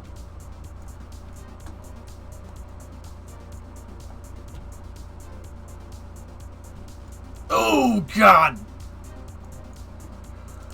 Woo! I bled off a little too much speed. I shouldn't have pulled the speed brake. This thing makes enough drag by itself. Whoa. All right. Oh.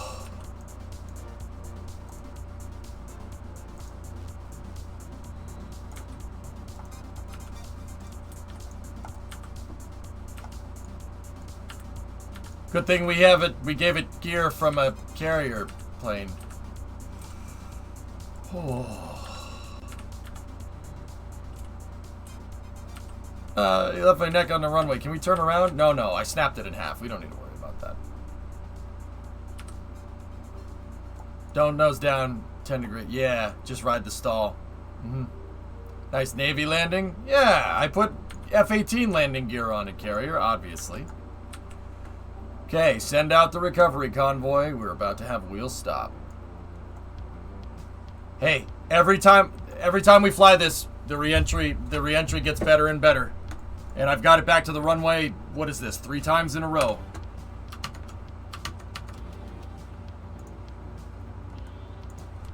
Y4, day 174, 04, colon, 30, colon, 50. That's not a 3, idiot. That's a 6. That was a mission success.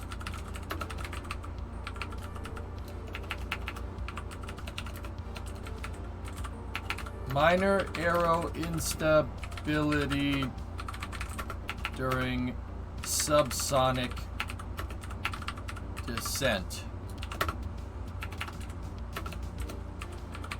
Overall re-entry trajectory.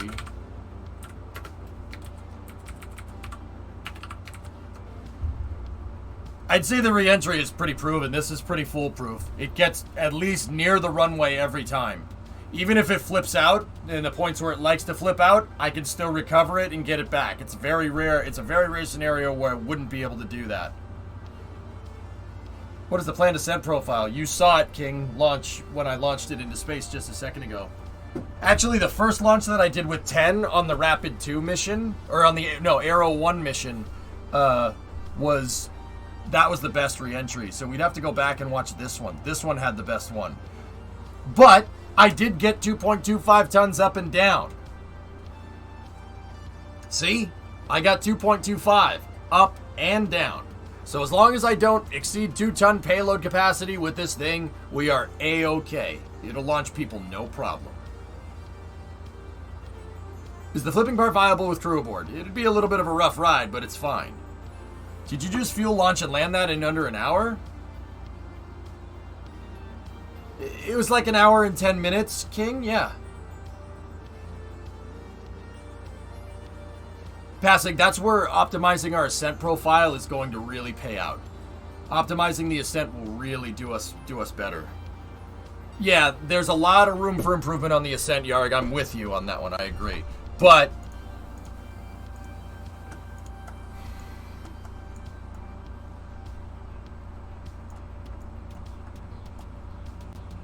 she's good, man.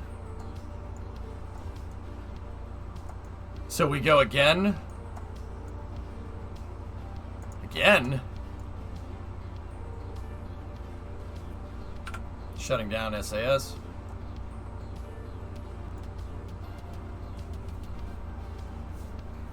The important thing is it keeps coming back. Yeah, that's right, passing.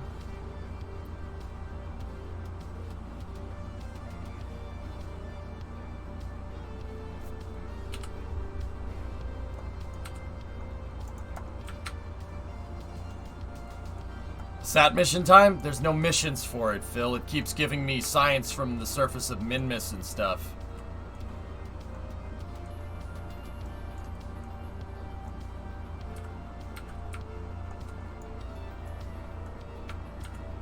If it was giving me small sats, pretty much every one of these missions would have been one.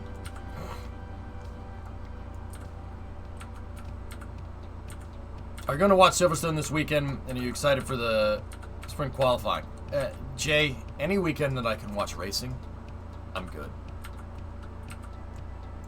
Seriously. Any weekend where I get to watch racing. Have you recovered the one stuck on orbit? No, I haven't done that yet, Jared. I think if you just let this thing fall like a leaf instead of pushing the nose down to force the descent, you'll stay stable. Yeah, it's alright, Sneaky. It's fine. It has 7 more.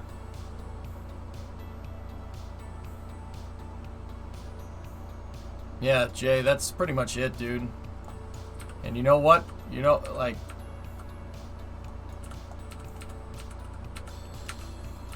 You know, I'm such... Dude, it's so bizarre. As I get older, you know what really makes me happy?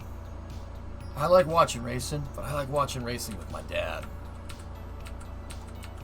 That's, that really makes me happy.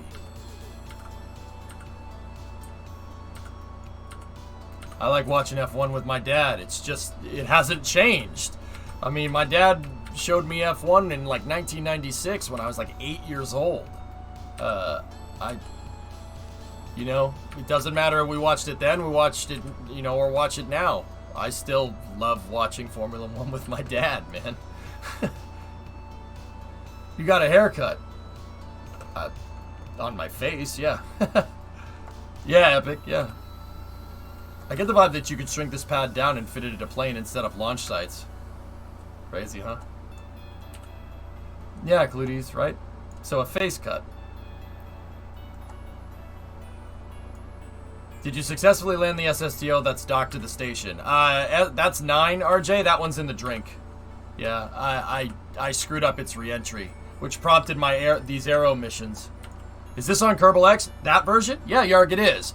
The only thing is that with that version, I have a Cal controller that's designed to bind the body flap to yaw.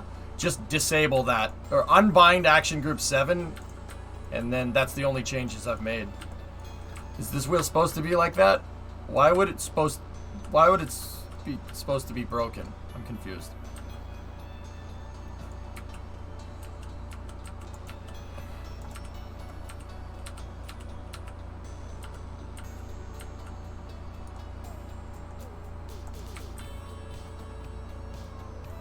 Can you do one more flight to bring the crew down? You want to bring the crew down?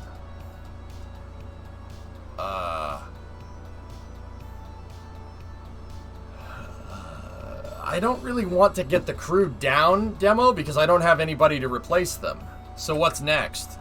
I mean, Rocket Guy, I would like to have a mission where I get this thing all the way back down onto the ground without...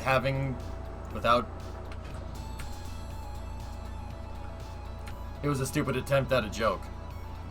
Well, put a kappa after it, man. Do me a solid. This is Twitch chat, man. I don't know who's serious. No, we don't, Roblox. I don't want to put crew on it because I have no way to put crew in it, and I have no way to get crew out. I haven't built that vehicle yet.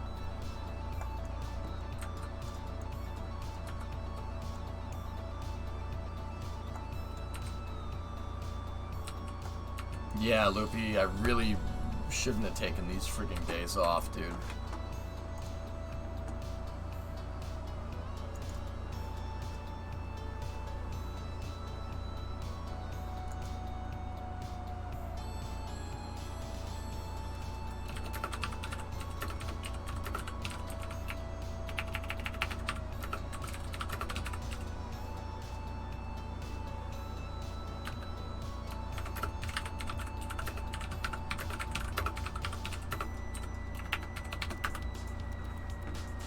Will this prototype go in the museum? No, I'm gonna use it, man.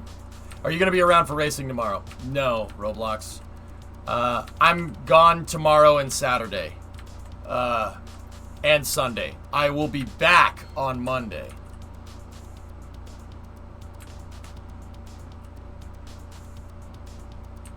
Yeah, Loopy, I'm not... It shouldn't be an issue. We went over it in detail during Space News, Jay. Okay, good. That's what I would suggest. I don't like being that guy, but I do question clearing this thing for operation. I want to get one back down on the runway stable, Rocket Guy. These attempts are good, and the crew would have survived here, but the crew would have survived on OFT1 had they been on it as well. Nah, I'm not going to open myself to be able to... I'm not going to open myself up to the same risks that I took with Dart. That's frigging stupid. No, Yarg, I'm taking Friday, Saturday, and Sunday off. I got roped into a family event with Brimo. It's out of my control. It's one of those, oh, we really need you. It'd be really nice if you were here for this, meaning that voluntold. So, I really wish I had been told about this a long time ago.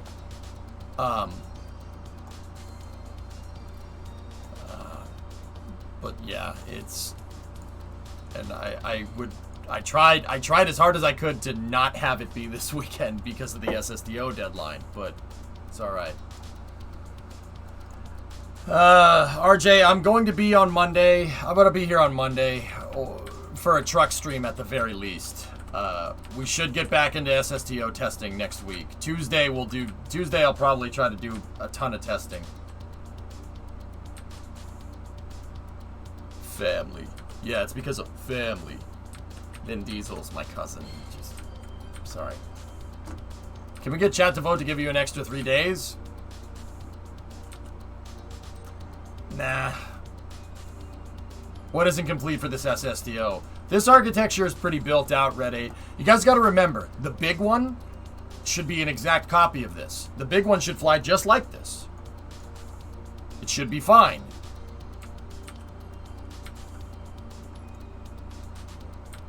That's the crew lounge is the only thing that I'm like, about.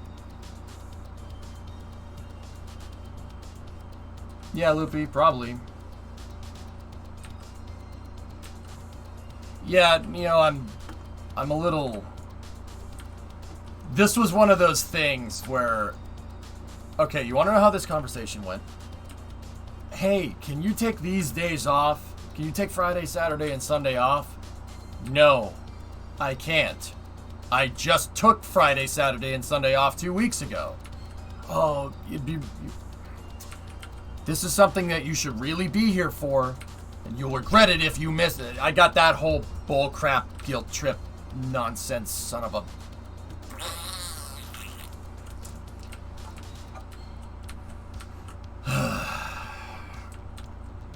I can't do that. I can't take that many days off from work. You know, you're gonna really regret the one of it. You know that me not working loses me money, right? Well, you know, you could stream more when you get back. Like, that's that conversation. Like, so just, yeah, I'll be gone for a little bit. Yeah, of course, GeoGamer. Mm-hmm. This is not the big one. The big one is 4 times the size of this Flecken. Yeah. You can work more when you get back. Jack, that is the plight of streamers. Ask any freaking streamer. That's the problem. The problem freaking... That's the problem, dude. You know, I get a feeling that people don't really understand what I do. And they... Even now, in 2021, it's still, well, you just play video games. Just play more video games. I'm like...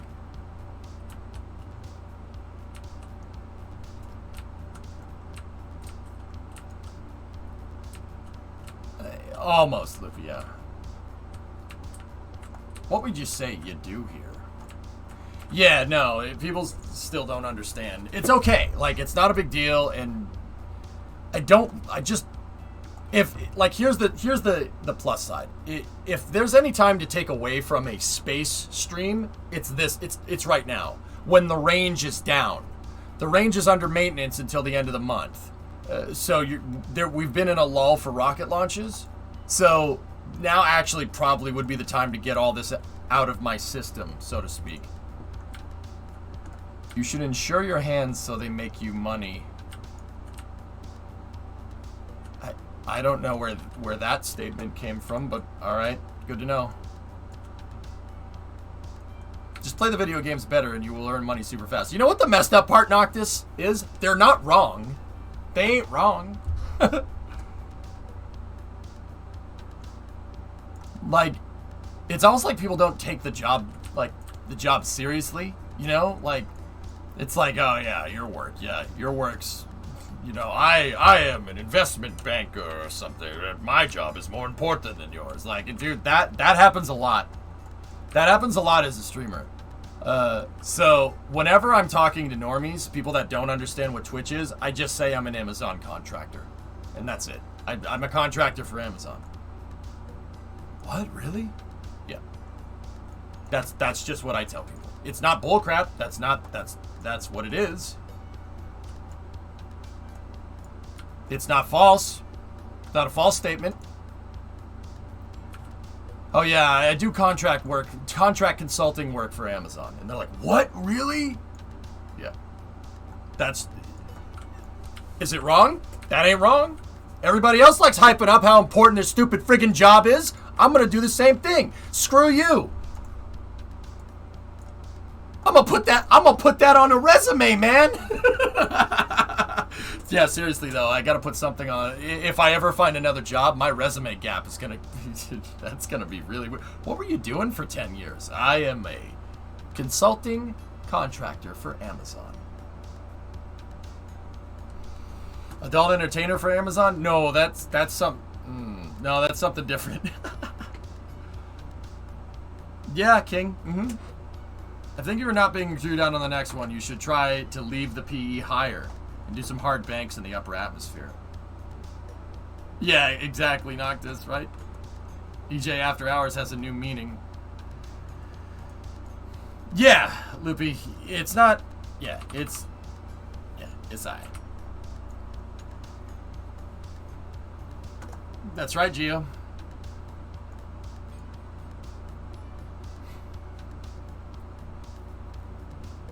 I mean, normies know what influencers are. You know what, Tars? As messed up as it is, people... I've said that I do... one of my lights just shut off. Nice.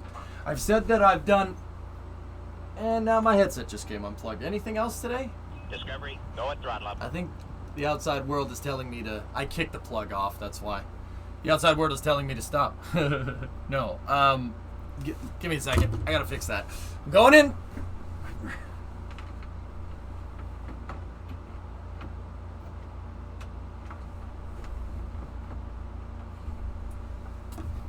I'm back, and I have the combination. I think even influencers, dude. Influencers get a bad, like, if you tell someone that's like a plumber or something that you're an influencer, and I know this from experience, I say, oh yeah, I'm an influencer for science, technology, engineering, and math. They're like, yeah, you're an influencer. Like, what their brain thinks of, even though I just said what I just said, what their brain thinks is that, oh, you sit there and beg for money all day. All right. Yeah, Loopy. Mm-hmm. Yeah, they think influencer and they think some person that like posts selfies on Instagram and stuff. So I don't say that either. If I'm talking to a normie, I just say I'm a contractor for Amazon. If they want to know more, I'll get more detailed as you get more, if they get more curious.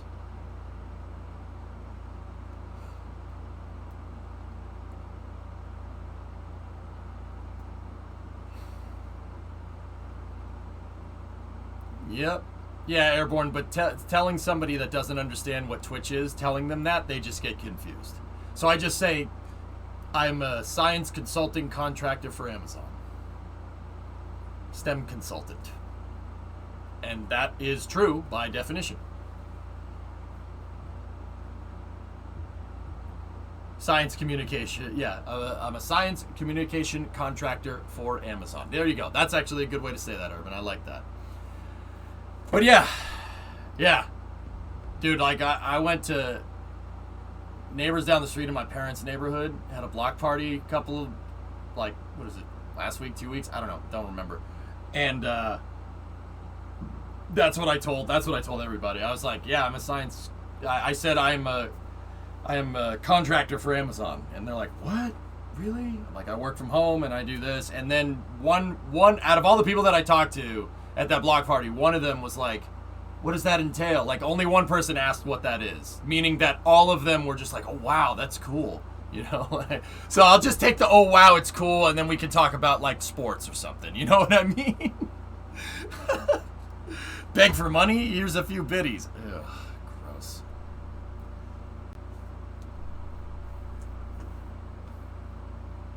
That would be that one. Well, Clutie's the guy asked, and I got into more detail of what I do, and actually the guy was like, wow, that's really friggin' cool. That's awesome.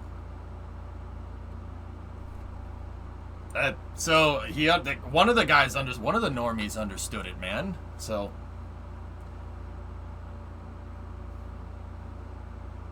when dealing with normies, don't try to win. That's impossible.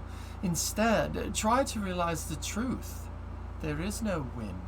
And then you'll realize it is not the normie that is winning. It is yourself. Wait, are you saying we all aren't normal? No, Jay, I'm saying that there's normies. There's people that don't know what Twitch is. Goddamn normies. Tell them you're a clothed entertainer. Oh, jeez, no. No, I'm good. Anyway, so the pad looks to be okay. I want to do one more test flight, guys, but I'll probably end up doing that on Monday. There could be, however, I'm just going to leave this like it is for now. There could be, however, something in the works that I have kind of planned for Monday, so I might not be here. But if I'm not here on Monday, there is a very good reason for it, okay? You'll find out what it is later in the week, okay? I will absolutely be here for Tuesday, but trust me on this one. Enjoy your time off. Thanks for the stream. No problem, Naprom. Trust me, I have take the red pill. The Matrix was made by trans women. Wouldn't that be the? Yeah. Okay. Cool. So, guys, once again, and for the VOD viewers too, I'm going to be gone the 16th, the 17th, and the 18th. I will be back on the 19th, but if I'm not back on the 19th, there's a very good reason for it. And trust me, that Monday has something to do with streaming. I will absolutely see you on Tuesday, no matter what, for the NS16 launch. I am not missing that. Tuesday, we will resume. Wednesday at the latest, we will resume our regular schedule, okay? Keep in mind, my regular schedule has changed. Starting next week, I'm going to adopt this schedule in some capacity. Monday, Tuesday, it gets a little shaky, but I'm changing my schedule. The new schedule is Tuesday, Wednesday, Thursday, Friday, or Tuesday, Wednesday, Thursday, from 12 to about 11 midnight, so 11, 12-hour streams with early hours Kerbal, or early hour Space News and then Kerbal. Tuesday, Wednesday, Thursday. And then Friday, the stream starts at 4. I'm going back to my old hours because it's tough doing early hours, Space News, Kerbal, and then racing. It really screws you up. So Friday and Saturday, the streams will revert to their normal after-hours schedule, and we'll go from 4 p.m. to 4 a.m.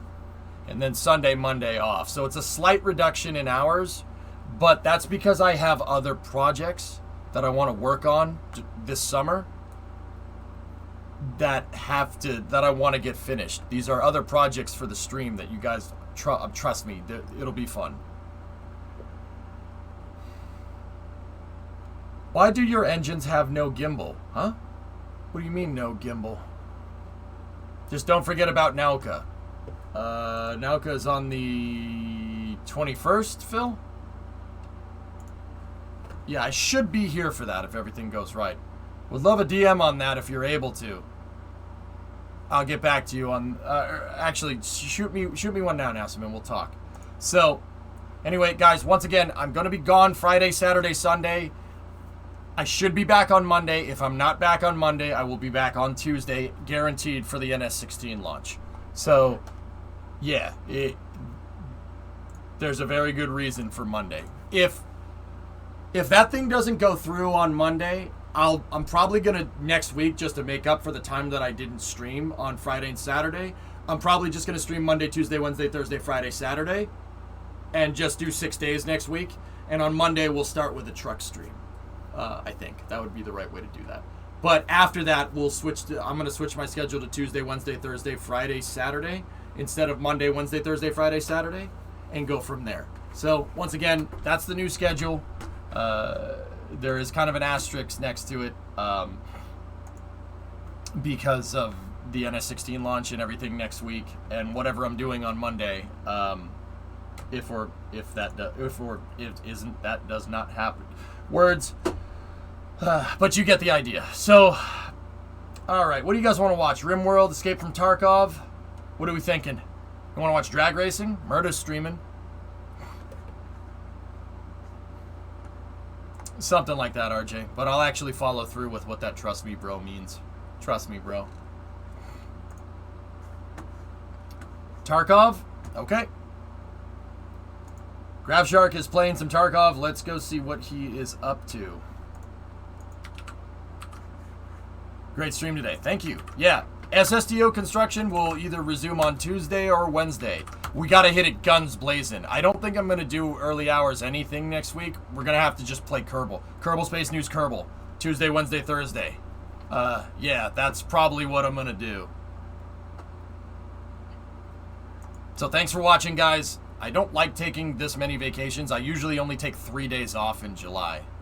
That's what I did in 2020, 2019, 2018. But yeah, some stuff has transpired. So I'll see you guys probably Monday. If not Monday, I'll see you on Tuesday. Thank you very much for watching. Have a good night. I appreciate it. Thank you, guys.